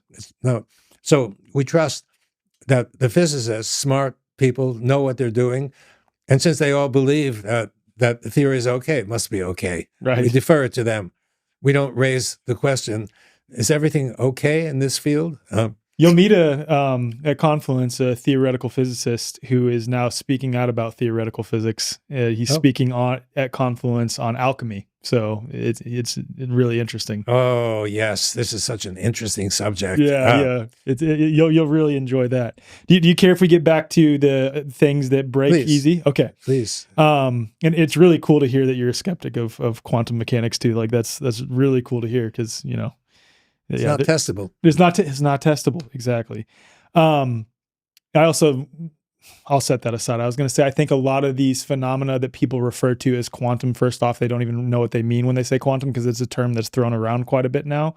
But it's also that a lot of it could be explained via other mechanisms if you bring back a sort of plasma-based medium that exists between all objects. But that's setting that aside for another conversation. The other route that I wanted to explore related to things that break easy is non-native EMFs, if we could go there too.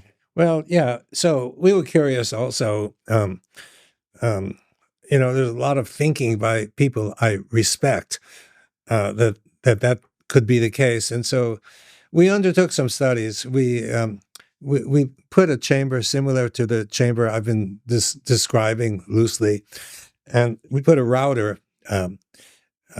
right near the chamber, and we found that when we turned on the router, that the size of the EZ diminished by about 20% or so, which would imply that that the Wi-Fi could have some negative health effects.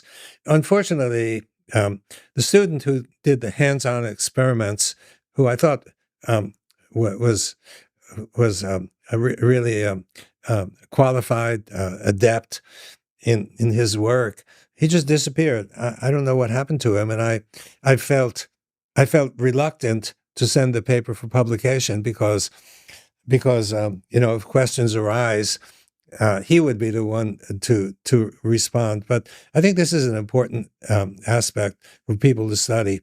If EZ is as integral to our health as I believe it is, as the evidence indicates that it is, then it would be really important to seriously study the effect of Wi-Fi on that, because we all use Wi. I don't use it. I actually plug into the Ethernet because I've suspected that there might be some problems. Incidentally, the first appearance of COVID in the U.S. occurred.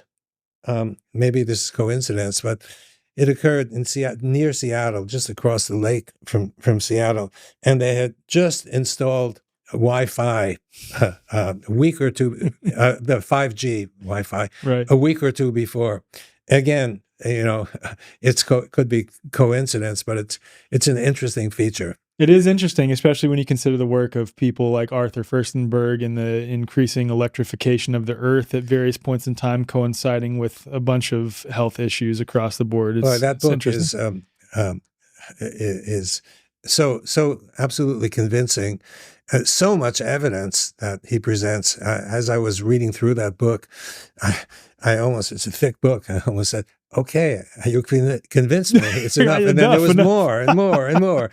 And, right. And it's true. He was talking about almost 100 years ago, some places in the U.S. didn't have electricity. Right. And as soon as they put in electrification, cancer increased for the year or two or three after that. And it was so uniform practically everywhere that when they installed electricity, that happened. So what I got from that book is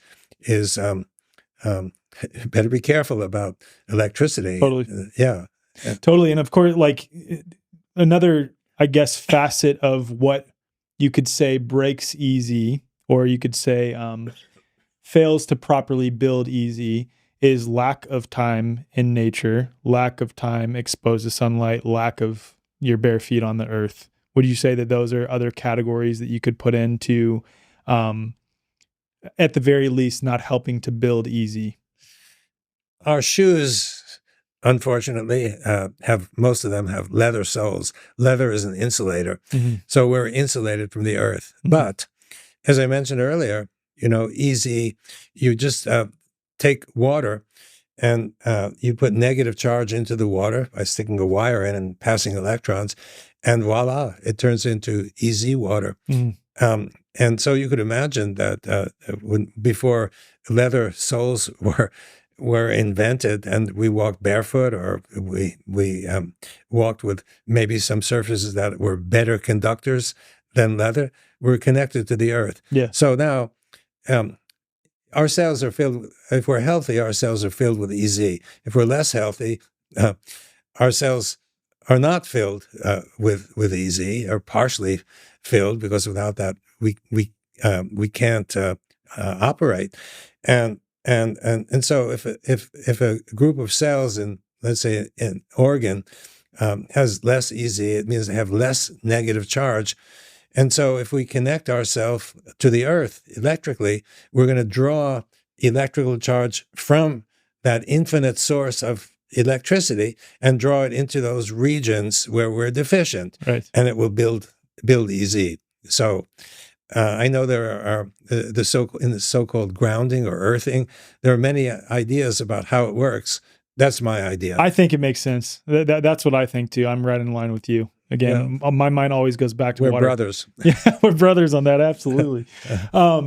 So I don't know if you've heard of the Hadza people in Africa, it's a tribe in Africa that still lives primarily in a very indigenous way. They do have some exposure to the outside world and technology and things like this. They even have some people who are tribesmen who have Instagram accounts documenting, what goes on with the Hadza tribe. But nonetheless, they still live very close to nature. And I interviewed a friend of mine, Brian Sanders, who spent some time with the Hadza people.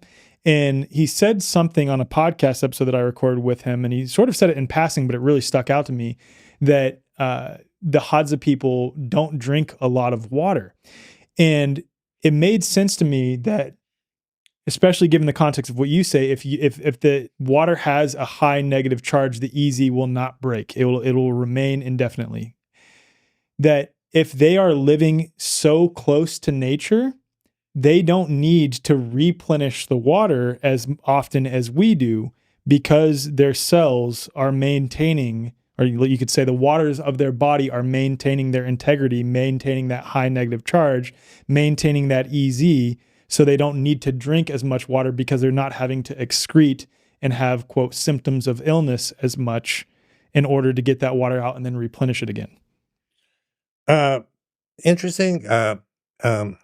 This is speculative, obviously, but I'd love to hear your thoughts on that. Well, are you referring to what I thought were called Hunza? Hadza, Where are Hadza they? people. Where are they situated? In Africa. Oh, in Africa. No, this is a different group. I don't know about the particular group you're talking to, but yeah, I mean, if you're in a negatively charged environment, you're in one that confers health. It's like standing near a waterfall. The little droplets are negatively charged, the aerosol droplets, and you're breathing them, and you feel good. Usually near a waterfall, right, or the spray of water near an ocean. Usually you feel good. So yeah, that could certainly be the case. It also could be that the food that they eat, which is full of water, and if the water is, as you suggest, they could be getting negative charge that way also. But the negative charge is I think perhaps more important than we will give credit to, and positive charge. And it reminds me, if I may deviate for a couple of minutes, about an idea of what causes our death. Getting a lot of gray hair, I sort of think about life and death. And so I was in Africa with my late wife, and we're driving. I'll tell you the story of how I came to realize, and there's a kind of hypothesis that arises from this experience. But before that, if you think about a species and longevity, there are some flying insects that live no longer than one day, and there are some trees in Africa, for example, baobab trees, that live for 5,000 years. The difference of magnitude between those is like 1 million times. Yeah. So some species live 1 million times longer than other species. Why is that? And with humans, you draw a Gaussian distribution of life, and the median is somewhere around, 80 or something, and it drops down pretty sharply on both sides. So you can predict with a good degree of certainty how long we'll live, and it doesn't deviate by all that much. Okay. Why is that? And so with that in back of my mind, I'm in Africa with my late wife, and we were on a safari, and it was fantastic. All the, animals that you saw. And we're driving along, and we run into a scene that seemed like something that would appear in a science fiction magazine. It's a bunch of dirt mounds that are shaped like teepees, that are maybe 5, 6, 7 feet tall, and a whole bunch of them near one another. And I say to the driver, "What's that?" He looks at me as though, how could you be so stupid to not know what they are? They're termite mounds. Okay, well, thank you very much. You know, so having some degree of curiosity, I said, well, tell me about them. What happened? He said, well, the termites build them, and they live in them. And he said the queen sits beneath this mound of dirt all her life, and she never comes out. And the soldiers and the workers, they go out every day, fly around, come back home at night, and they all will stay overnight there. So he said, there's a difference in longevity. He said the workers and the soldiers, so-called, just like bees, the ones who go out, come back, they live for about 4 months, and the queen lives for 50 years. Wow. And I said, wow, just like you. I couldn't believe that. And he said further that the queen is chosen from the same batch of eggs as all the others. So genetically, they're identical, but the queen lives 50 years and the others live for 4 months. And that really struck me. I couldn't believe such a thing. So having some degree of curiosity, I said, this is really interesting. This is really important. And so I go back home and I start looking, and I found that that this is true in other species as well. In fact, like a species of spider, there are two that are very closely related, just a small difference. One lives above ground, terrestrial spider, another lives in caves. And the one that lives in the caves lives 10 times, 20 times longer than the ones, and I'm thinking, what the hell is this? What's going on? And I found, after doing more research, that there's an entire field of scientists who are studying the difference between the terrestrial animals and the closely related, practically identical ones that live underground in caves. Heck?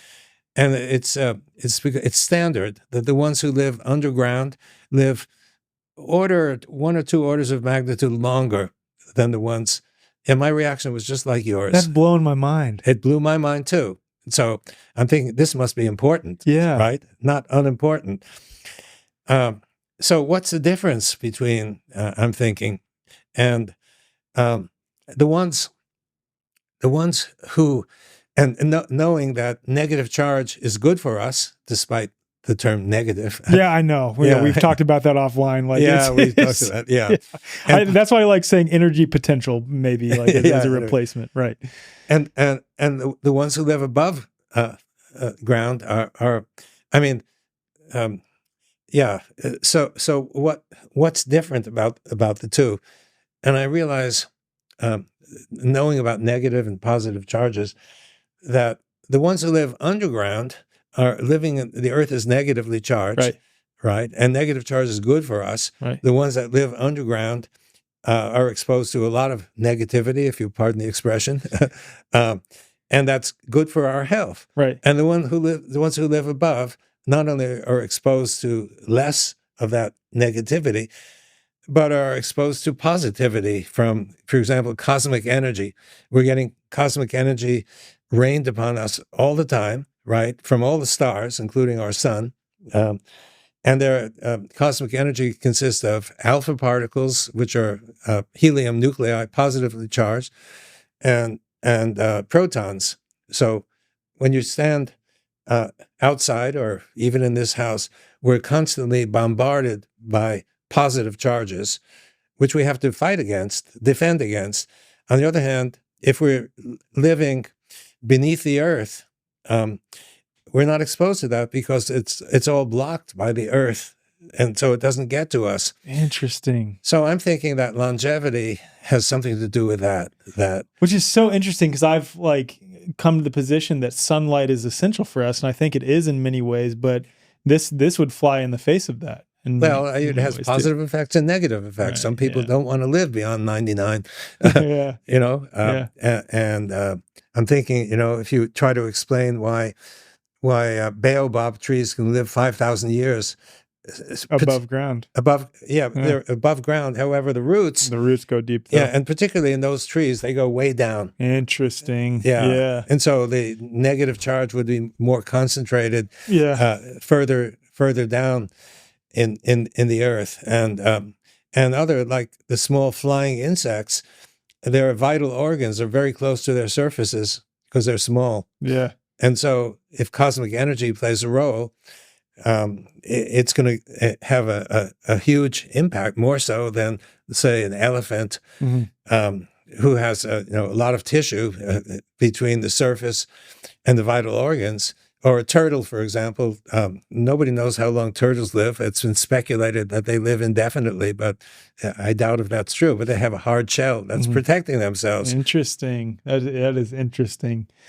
This like brings up the sort of like a spiritual philosophical conversation that would need to be had on like, okay, so you take a human being that digs a hole and lives underground, but they're not enjoying the various aspects of life that occur above ground in the sunlight, so it's that would be a whole interesting philosophical spiritual discussion on like the nature of life and death and the nature of this experience, and do we actually die to begin with, and consciousness and God, and there are a lot of aspects to discuss. But totally. You might think about building a society, an underground society, if you're to make it more interesting. If that's the goal in your life, to preserve life as long as possible. But I think these are factors that could play a role in longevity. Since we brought up, or since I brought up sunlight a little bit, could you tell me, especially given infrared and UV has been shown, infrared has been shown to build easy, UV has been shown to increase negative charge, the role that sunlight plays on the positive side of things with respect to our health? Obviously, like I look at it as the I won't say the source of life, but one of the primary drivers of biological functions in life itself in this realm. Yeah, I mean, the sun is the original source of energy for our universe, our solar system, So the energy that's radiated from the walls and the infrared energy, and it's the sunlight that confers that energy that's then re-radiated. And so the sun is the source of all our energy. And it's the ultimate source. And so without the sun, we wouldn't receive any of that kind of energy. So it's central.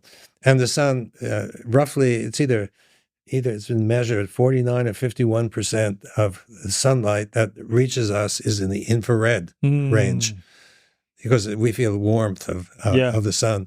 So that builds easy water. So that builds easy. So there it is right there. Yeah. Right. And so we've been taught to keep out of the sun because we'll get burned, but that's not. And you heard of the concept of a sun callus? Like the more you spend time in the sun, the less like you build a tolerance, essentially, where I guess I haven't studied that, but but I can imagine. And I remember hearing that in Japan, cancer patients get put by eastern windows, so they get morning light, and the morning light usually is red, infrared, and so somehow without the scientific understanding, they learn from experience that putting the patients where they get that morning light is beneficial for them. So again, I think it's building of easy water. Yeah, that makes a lot of sense. A couple of things I want to get into next, if we could, is some of the more, I guess you could say, cutting edge stuff that you've experienced, whether that's, let's start here. What sticks out as some of the most miraculous things you've seen, aside from, that one student accidentally shining a light on the water, but some of the most miraculous things you've seen, or that your colleagues have seen that they've relayed to you with respect to water and its properties? Veda Austin doesn't count because I'm interviewing her in a few days, so nothing coming from her. I must admit that Emoto stuff really made an impact on me, and I never met the guy. He was supposed to come to my home for a dinner, he never showed up, but he had a good excuse. He died. Oh, pretty good excuse. Well, yeah. But I know the Emoto people very well. Yeah. All the Emoto people. His son, Hiro Emoto, has taken over. And when I first experienced or saw what they produced, I'm not sure if all your listeners know, but he would exert his intention, direct his intention toward a container of water, and he'd freeze it. And he had a special way that it was not so obvious, but I learned when I visited them to look at the ice crystals. Usually you can't see crystals in the ice, but he developed a way where you actually can see it. And if the intention was positive, like I love you or peace or something, the crystals were really beautiful. And if he said, I hate you or something like this, the crystals were ugly. And this is almost unbelievable, but and a lot of people simply don't believe it. And there are some issues with it because what he would do, what Emoto would do, is he'd freeze 50 petri dishes full of water, and he'd exert the same positive intention to all of them. And then he examined every one of the 50 and pick out the one that showed what he wanted to show most clearly. Interesting. So cherry picking. Yeah. And it was his translator who actually explained this to me, who got fed up with that because he had to explain. There would always be a question after a presentation, how consistent is your result? Is this 1 of 100 or something? Or did everyone show what you're illustrating? And it was always left to the translator to explain it. And he got tired of doing that after a while. And so he finally, they separated. But, there was a lot of skepticism of that. But finally, there was a guy, I'm not sure if you know Dean Radin. I've heard of the name Dean Radin, yeah. Yeah, so he does experiments, and he actually summarized those experiments in a book called Real Magic. It was called that because it looks magical, but his experiments are done so carefully and objectively that nobody could seriously question what he was doing.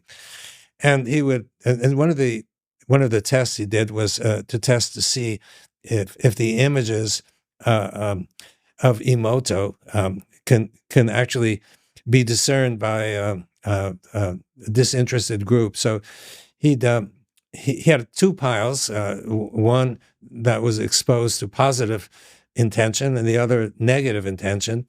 And he picked them at random, and he had a group of disinterested, not uninterested, disinterested observers. And he showed one of them, is this one beautiful or ugly? Is this one beautiful or ugly? And there was a statistically significant difference between the positive ones and the negative ones. Wow. Yeah. So he showed that the results were significant. And now with Veda Austin's expanded work on the subject, somewhat different, but basically a similar theme. Yeah.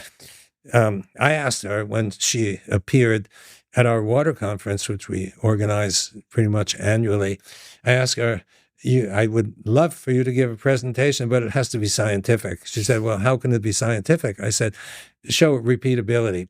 And she, sure enough, demonstrated repeatability of what she was doing. The images are repeatable. Yeah, I mean, her work with hydroglyphs is quite incredible, especially that other people are getting the same results as her. Yeah. It really is incredible. Like, it's paradigm shifting, the work that she's doing. It's amazing. It absolutely is. And I remember she came to my home before she became famous. Is this a story you told me? Yes. Yeah. Please tell this, because this is so incredible. Well, I never met her, but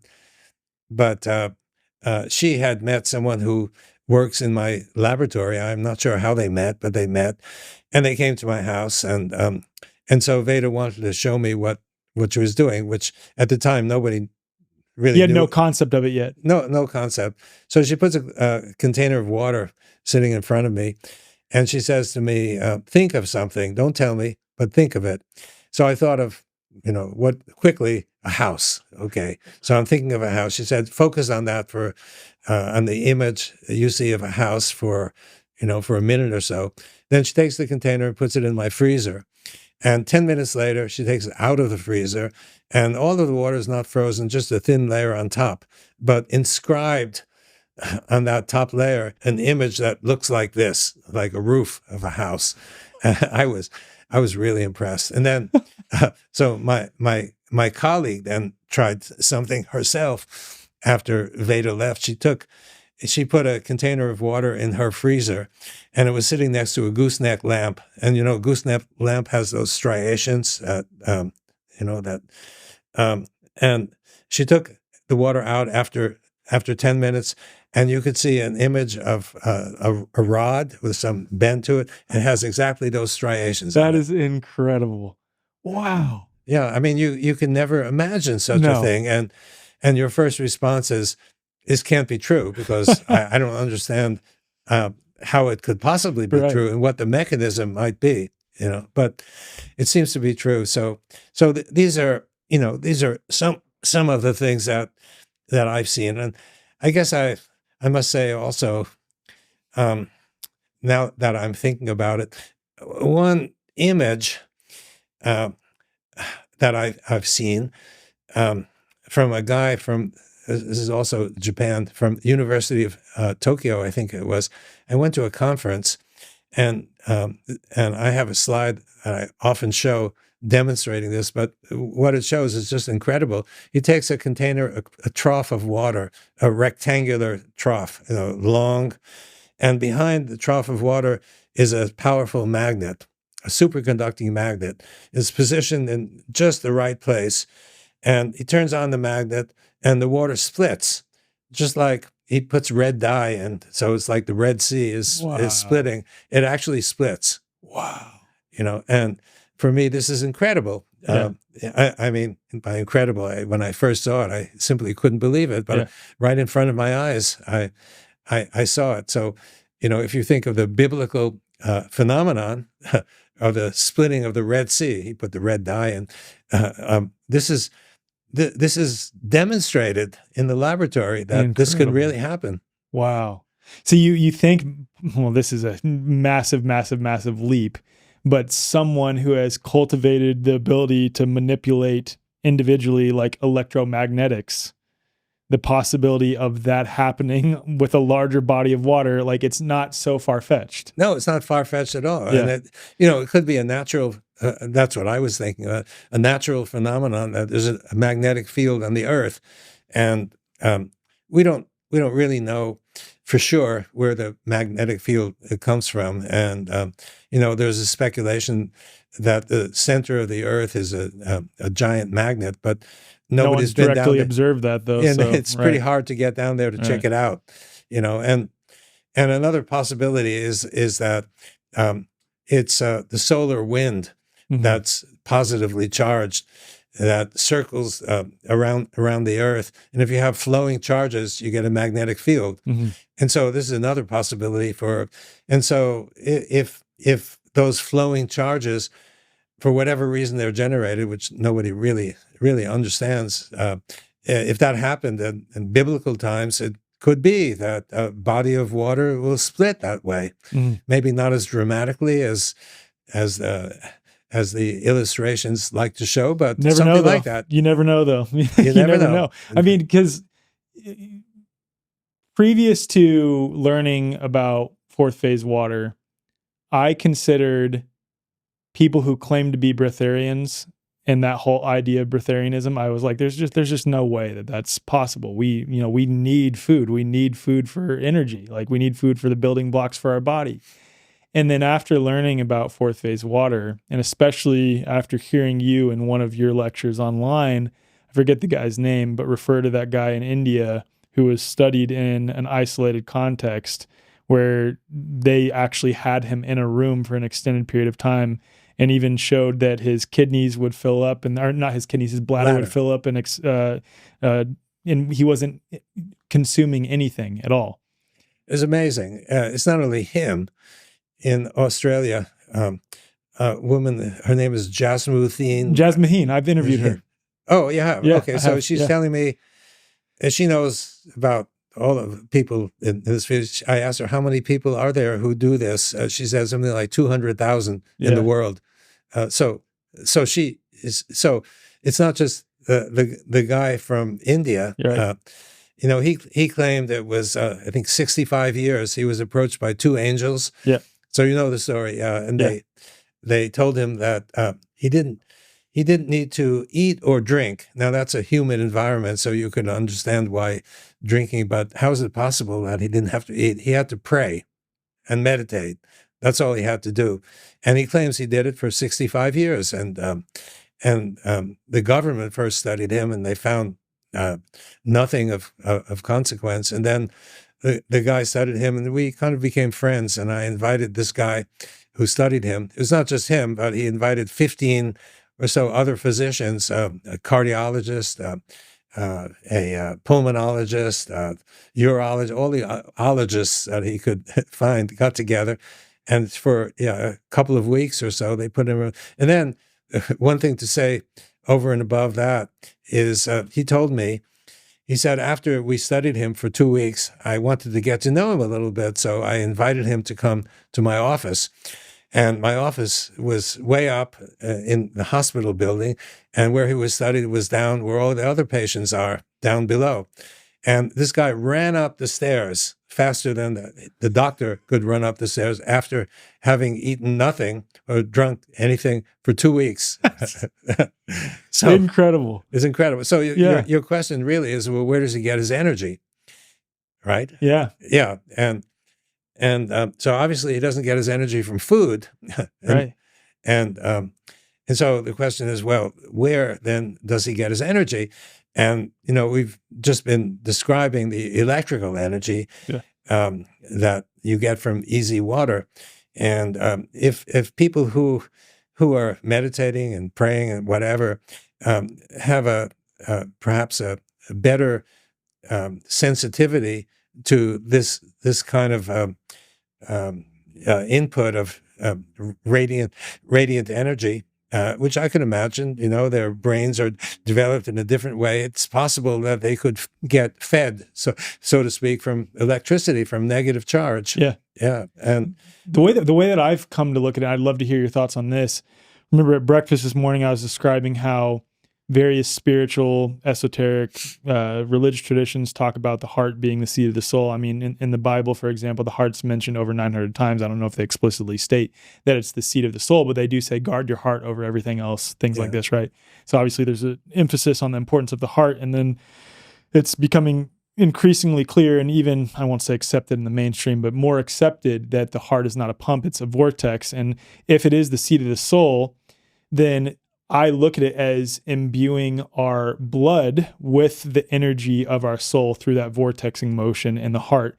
And if you talk to people who have healed a variety of things, or, people who have had near-death experiences, they talk about the importance of moving from here down to here, like really shifting your awareness into your heart. So I wonder if these people, and this is getting pretty out there, I wouldn't say that this is scientific, but that doesn't mean that you can only derive important things from quote science. Well, but I would wonder if the people like this guy are able to pull their awareness so deeply into their heart that they're accessing the truest, most pure aspect of their soul, that is then able to maintain the integrity of the waters of their bodies, to where that's a perpetual feedback loop of energy that they're receiving from the divine, from God, directly into their heart, and they're directly accessing that, or accessing it in a way that is more direct than those of us who have not been able to cultivate that ability as well.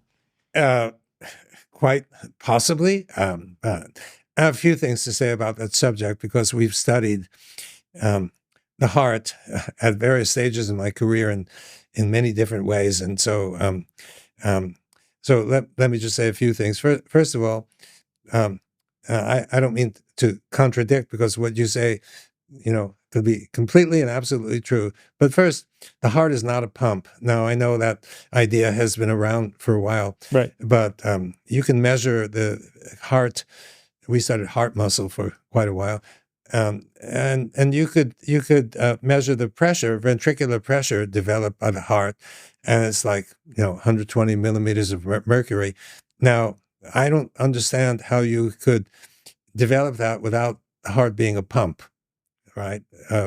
It may be also a vortex, but that doesn't mean it's not a pump, because could be doing both pumping motion and vortexing motion. Both. Yeah, a vortex. Given the actual structure of the ventricle, the twist, and it's easy to understand how when the blood gets ejected, it could be in the form of a vortex, sure. But it's also a pump, because I don't understand how else something could develop a high pressure that then drives the circulation without calling it a pump. Mm-hmm. Yeah. So, okay, that's the first thing I would say. The second thing to say is, and this is a bit of a story, but let me start with, did you know that if you stop the heart, the flow continues? Yes. Okay, you know that, but I bet many of your listeners don't know that. Yeah, so it's been studied by, or reported by at least a half dozen groups, each one using a different system, and probably not aware of the others, but my student gathered those papers. So what does that mean? It means, if you think of the heart as driving the flow, there must be something else that also helps drive the flow, right? I mean, this is simple logic, right, that you think about. And we studied this, and I got into it in a trip to Russia. So I had a fair amount of experience as a graduate student doing models of the cardiovascular system and modeling the pressures and flows, and I thought we had it all worked out. It turns out we didn't, but I thought we did. So I went to visit my friend Vladimir Vyakov, who is a professor of biology. I think it's biology at Moscow University, which is their supposed #1 university. And after we enjoyed some caviar and vodka, so he said, "It's time to go to the laboratory." So I went to the laboratory. He said, "I want to introduce you to my colleague." And so he introduces me to the colleague who doesn't speak a word of English. So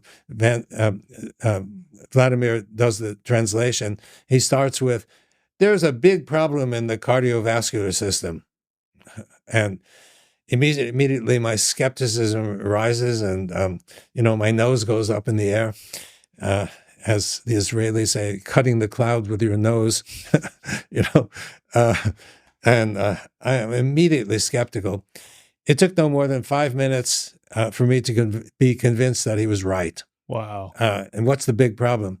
The big problem is that the red blood cells, which flow through the vessels, they have a diameter of 6 or 7 micrometers. And the vessels, the capillaries through which they flow, has a, you know the story, okay? Continue though, because this is good for the audience. Yeah. Well, okay. The vessels go down to 3 to 4 microns, and many of them do. The capillaries are small. And so in order for the red blood cells to get through, this is a problem, yep. And they have to be squeezed. And you can actually look at videos of blood flowing through tissues, and you can see that they're not sort of a round, donut-like shape, but they're actually bent over. Mm. Now, to do that, it requires energy to take each red blood cell and bend it, right? And so this Russian guy, calculated how much energy would be required. He said, let's suppose that the heart is the only driver of flow. The pressure that would need to be developed by that pump, excuse me, is something like 1 million times the pressure that is actually developed. So he said, there's got to be another, driver of the flow. Another driver of the flow. And so what is the driver of the flow? He didn't know that there had been other papers reinforcing his viewpoint, because, if you stop the heart and the flow continues, then there is demonstrably another source of flow. So I'm thinking while he's talking about it, he speculates about bubbles in the blood, maybe doing something, and others. And I'm not listening intently, shame on me, to him. I'm thinking about what we had just found in the laboratory that could have the answer. And what it was is a tube made of hydrophilic substance. And we take the tube, and the first one that was made of a polymer called naphthalene, but the same phenomenon could be seen with many other tubes. We take the tube, the naphthalene tube, and we immerse it in water. And the student found, who was doing the experiment, that that through the tube, the water flowed like through a straw and just kept flowing, didn't stop. Just because it was a hydrophilic surface. Just because it was a hydrophilic surface. Well, we found EZ grew in an inner annulus, and the protons, the positive charge, was in the core. Wow. And the protons would build up repulsion and would either go out one end or the other end. And as they went out, they dragged new water in. And so that's... So in our capillaries and blood vessels, essentially, the other driver of the blood... That's what we tested. That's what we found. Incredible. So essentially what's happening then is in those tubes of our bodies, right? You could even describe this with respect to the lymphatic system and moving the lymph too. And right? Venous. Yeah. Well, yeah, sure. Yeah. Wow. So it's that it's forming EZ because the blood is largely comprised of water, let's say, as well as our lymphatic system. And so that is then forming an EZ within those tubes of our body that is then helping to drive the flow in addition to these other mechanisms. Absolutely. Yeah. Wow. Yeah. So in your body, the heart is one driver, and the other driver is the vessels. Yeah. So cool. Well, I think what that demonstrates is that infrared energy, which is the ultimate driver of this phenomenon of the flow phenomenon in the tubes, is helping to drive processes in your body. Yeah. It's essentially electrical energy. You might say electrical energy is demonstrably used in your body to supply energy. This is a great full circle moment because I forgot to ask about how this impacts cell biology. So if you could just briefly touch on that. You kind of did. You made reference to it just right there, but a lot of people refer to ATP production as an example. And I think now with this, it maybe ATP production is still a piece of it, but it's more, or there's a lot that has to do with negative charge. Well, yeah. So it's a broad question about how this works, but in terms of the energy, before 1940, nobody knew where the energy came from. You could run a marathon, but nobody could tell you, how, and somehow everybody knew that food was important, but nobody knew, chemically what the pathway was. Right. It was a scientist named Lippincott in 1941 published a paper asserting that it was a high energy phosphate of adenosine triphosphate, ultimately. So after that, there was a lot of biochemistry that was done that pointed to how the food eventually got converted into this ATP molecule, and all of biochemistry was involved in this. And so the idea took hold that it was this high energy phosphate bond, when broken, would deliver energy, chemical energy to your body. Well, a year later, a different group said, no, that's not the case. You guys made a simple arithmetic error. There is no such thing as a high energy phosphate bond. 20 years later, a group, and these are people I knew, or no, I haven't, I've lost track. Morales and Podolsky, they were in the muscle field, so I knew them. I hadn't realized the work they had done earlier, but it was about in the early 1960s, I think. They did an extensive study studying that so-called high-energy phosphate bond, and they found it had no high-energy phosphate. And there were a couple of other studies beyond. So, wow. So again, we're taught something. It's believed by essentially everybody, and yet it might or might not be true. it needs desperately to be studied in detail using modern techniques, because it's possible that there is no such thing as ATP supplying energy. It might be completely erroneous. It might be true. Right. It's not clear. But what I want to say is there's another source of energy which we demonstrate is used, at least in some contexts, Right. I think more. And if it turns out that ATP is a red herring, there is something to replace it. So we're in a situation right now, as I would look at it, where it's possible that the electrical energy contribution to our body could be anywhere between 100% and a very small percent.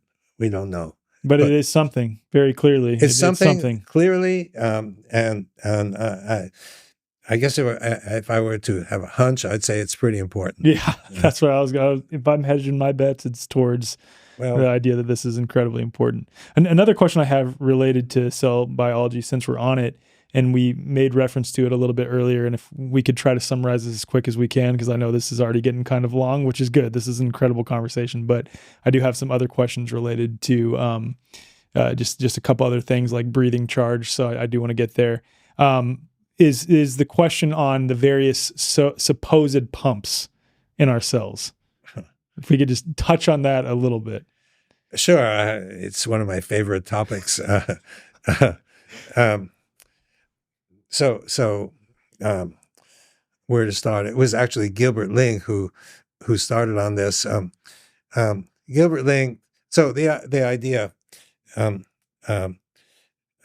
it was known for a very long time that inside the cells there was a high concentration of potassium ions, and outside there was a high concentration of sodium ions, and it became, a question arose very naturally: how is it possible that you have so much sodium outside but not much sodium inside, and instead you got potassium inside? So somehow, how does all of this work? How do you get the sodium out of the cell, for example? The idea arose that there must be a pump in the membrane that separates inside from outside, that pumps the sodium out and pumps the potassium in. And it seemed logical. I mean, I might have thought the same idea myself.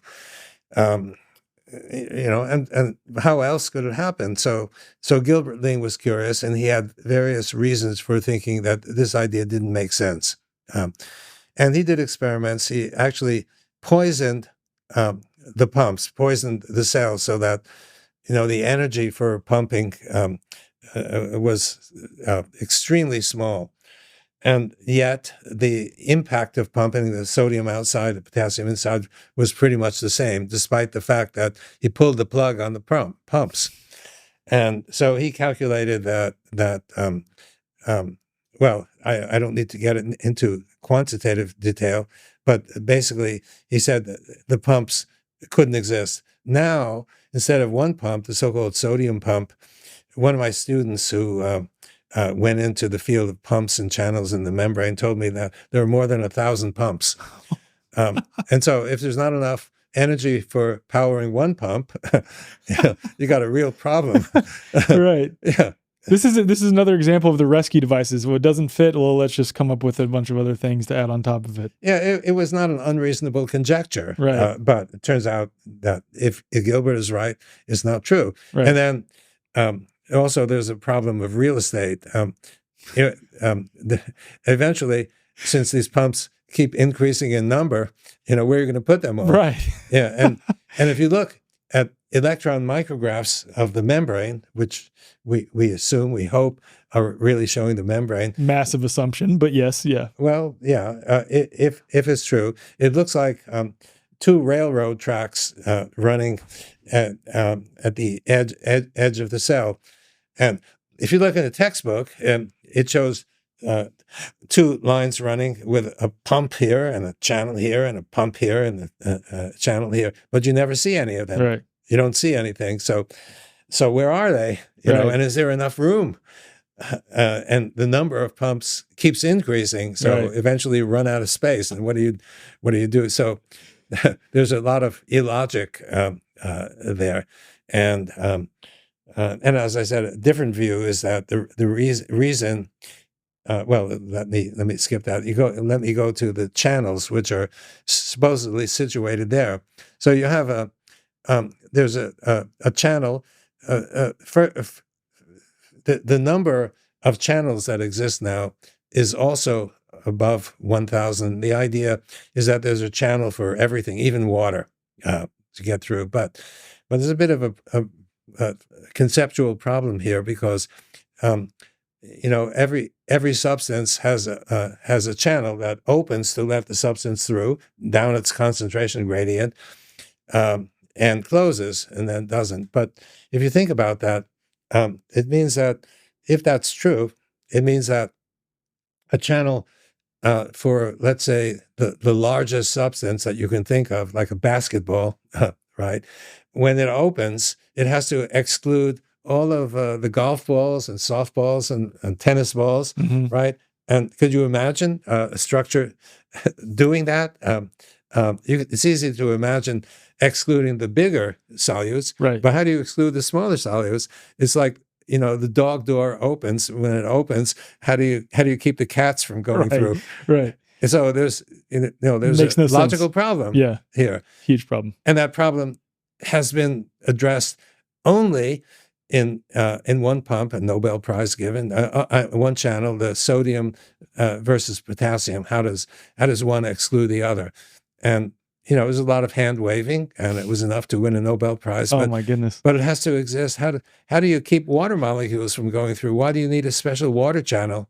Water molecules tiny. Right. So if a channel opens for a large substance, how do you keep the water out? Why do you need a channel for the water? It all makes sense. Correct me if I'm wrong on this, or I guess a possible replacement for these various mechanisms is all about charge and separation and repulsion. To better explain what is actually occurring with these supposed channels and pumps, you could really just think of it in terms of charge separation and repulsion and electromagnetics, essentially. You mean to replace the pumps? Yeah. Yeah. Well, I mean, going back to what we were talking about earlier, the easy water. The water has electrical charge, right? Yeah, and so if you want to find out why the cell is negatively charged, just think about the water itself, and in terms of what's inside the cell, what's outside the cell, which is, I think, what you were trying to hint at. That's not really so clear, and recently. And I know this is going to sound way out to most of your listeners, but not to you because you were hinting of this. The idea of transmutation is transmutation. The idea of one element changing into another. We think it's impossible, mostly because it doesn't make sense. We have a periodic table, and in the periodic table is a table of elements, and it's become so impressed in our minds that we think that this is so fundamental that it must be. It's just like the structure of the atom must be true. We've got a certain element here, another one here, and the idea that one could change to another seems out of the question.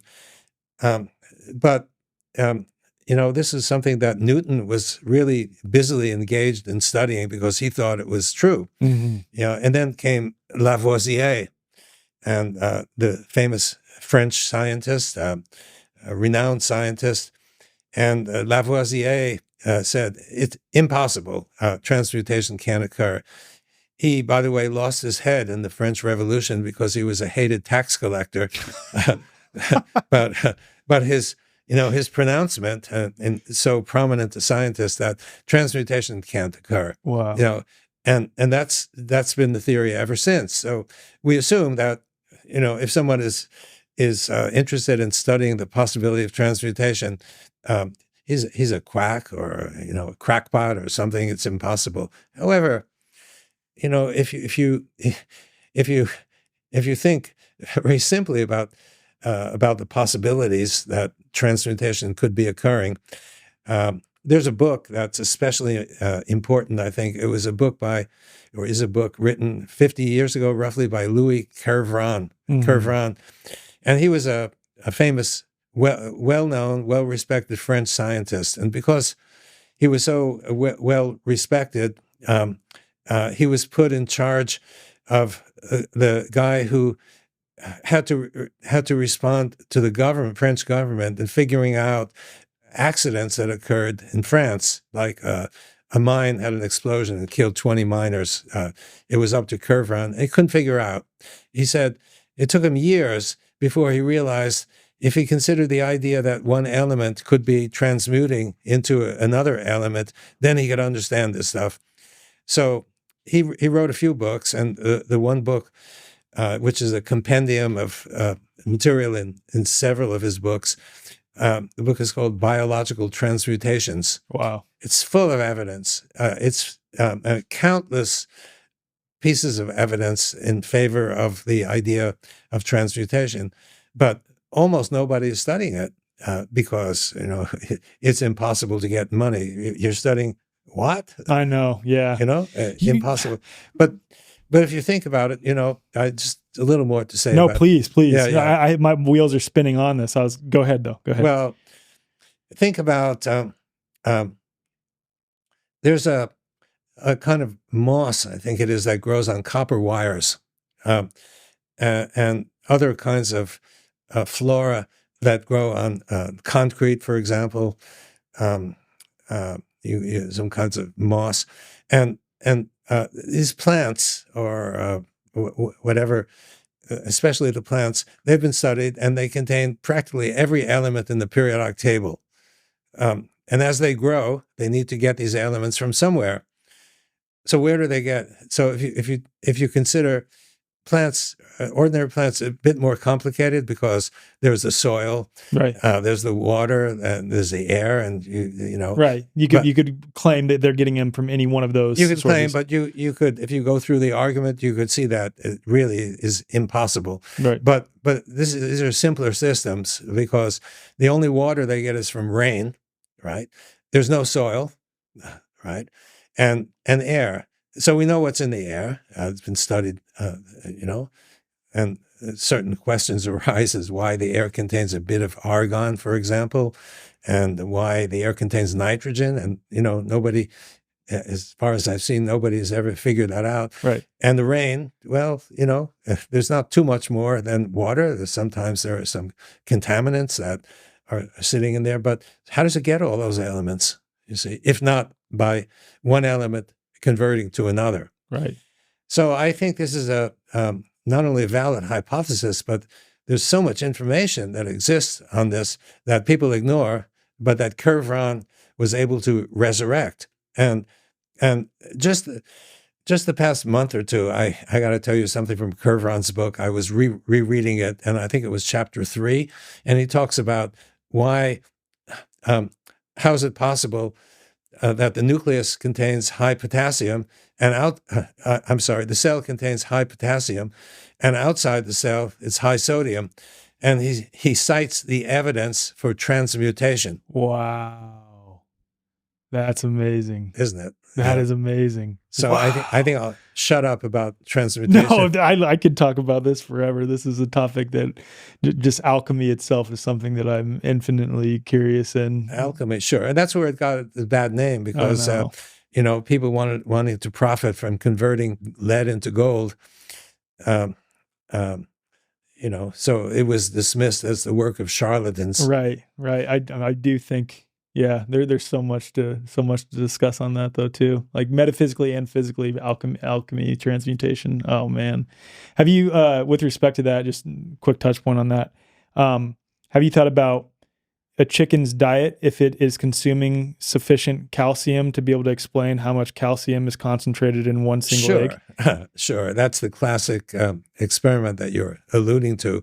So for your listeners who don't know about this, someone noticed a while back, and that the chickens were pecking on the earth in regions where there's no calcium, but they were producing eggs with hard shells. And it's known now that in order to have hard shells, you need calcium, just like in our bones and our teeth and whatever. But these chickens, where were they getting their calcium? And so studies were done, I think by several different groups, in which they put the chickens in cages and fed them controlled diets. And so if they fed them a normal diet, they produced hard shells.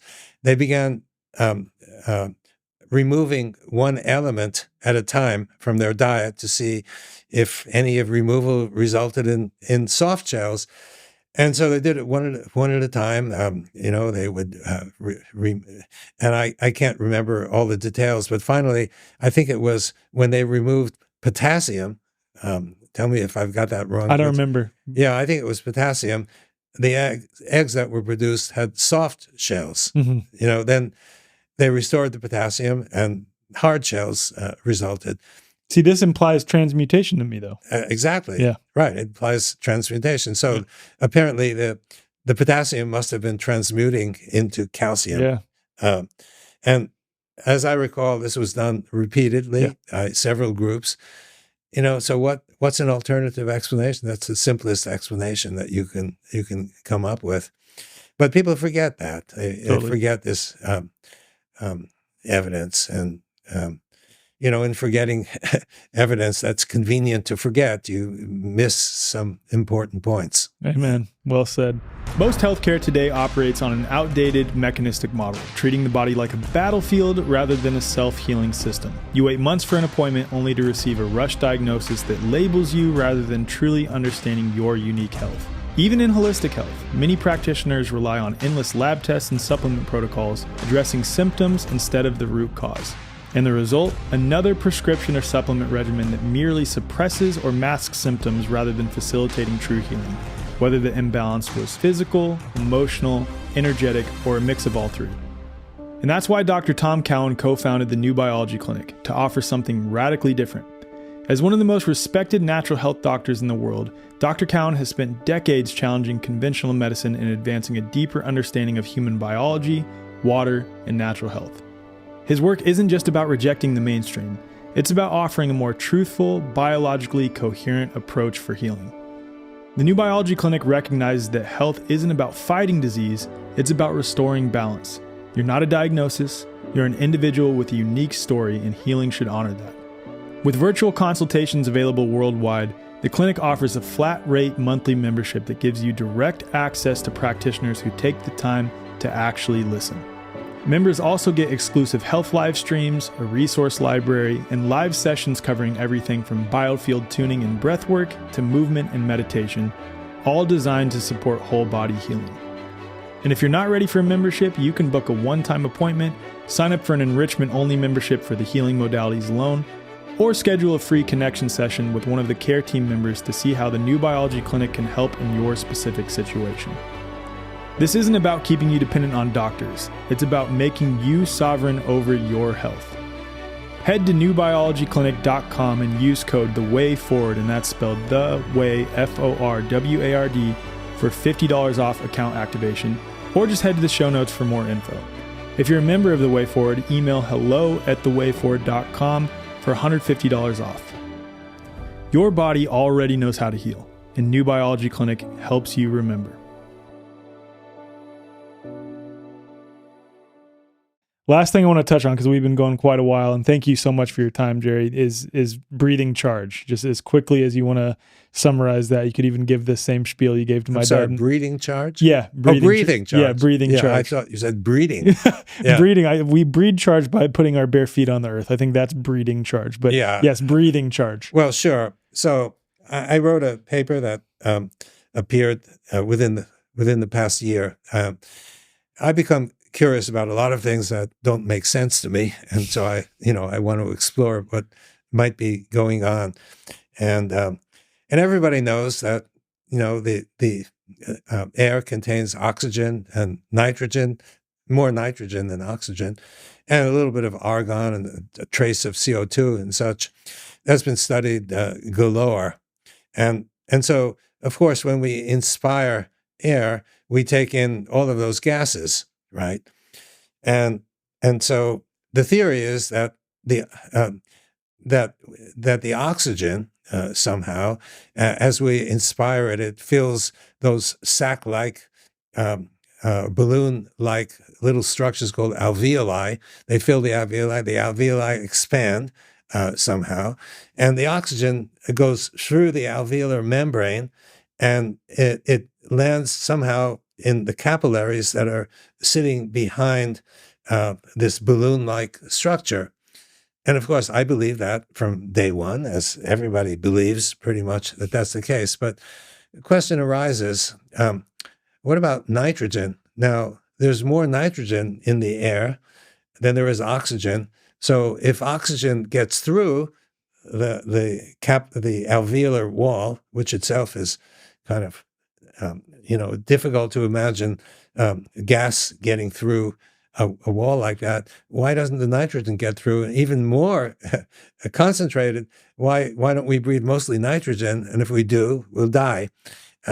But the theory is it's just the oxygen that comes through in the implicit theory, because people don't talk about nitrogen. Mm-hmm. How is it possible that this occurs?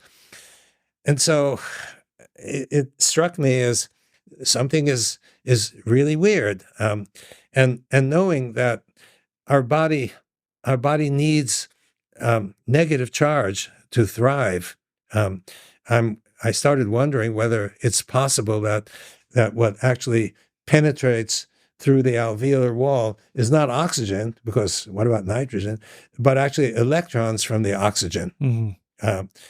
And those electrons then would get into the blood, attracted by the hemoglobin in the red blood cells and stuck on there, and then transported down the vascular stream to the tissues. So the tissues would get the electrons that they need, building easy water, and that would. And then I thought about as a supporting argument about fish. So fish are pretty much like we are. They've got the same kinds of organs and such, but they don't breathe, or at least they don't breathe oxygen, because except for the maybe first 5 or 10 meters below the surface of the water, there's not much oxygen. And even with the mixing, because of turbulence and such, when you get to near the bottom where fish thrive and flourish, there's hardly any oxygen. And, for us, if we reduce the oxygen content by just a small amount, we really feel it. So what about those fish down there? If they need to breathe oxygen in the same way that we do, where do they get their oxygen? Well, another possibility is that they don't, is that they do the same as I'm suggesting, and they get the electrons. And there's evidence that suggests that indeed that's what they do, because what the fish do is they take in water. You might say they breathe water. They take in through their mouth, and ultimately it gets transported and it comes out of those gill slits, those curved gill slits. You guys actually shot out those gill slits, which has an impact on their forward propulsion, but we won't talk about that. So it comes in the mouth, then it goes through an organ called gills. And the gills are kind of analogous to the alveoli. They're surrounded with capillaries, so something happens. So it turns out that studies show that the water that exits from those gill slits contains positive charge. It's low pH water. Mm-hmm. And so if positive charge comes out, what happened to the negative charge? Because what came in, the water is neutral. Well, the argument is that those negative charges must be absorbed somehow by the fish, right? Because they have nowhere else to go. Mm-hmm. And so it's kind of analogous to the suggestion, hypothesis that what comes into our bodies also is negative charge, mm-hmm. not the oxygen, but the negative charge. And the fish do exactly the same thing we do, but with a slightly less well-developed methodology. So I think that a distinct possibility needs to be explored further is that we don't respire oxygen, we and the fish respire negative charge. We get it directly from the air, and that keeps us going. So I know this is a rather radical kind of idea, but that's that's where things stand. Not too radical for me. I think it adds some context to how ancient spiritual traditions had it correct in saying that we breathed in chi or life force energy or prana. It makes a lot of sense. Right, and those could indeed be related to electrons, Right. to a negative charge. That Right. could be a synonym for a negative charge, Yeah, exactly. perhaps.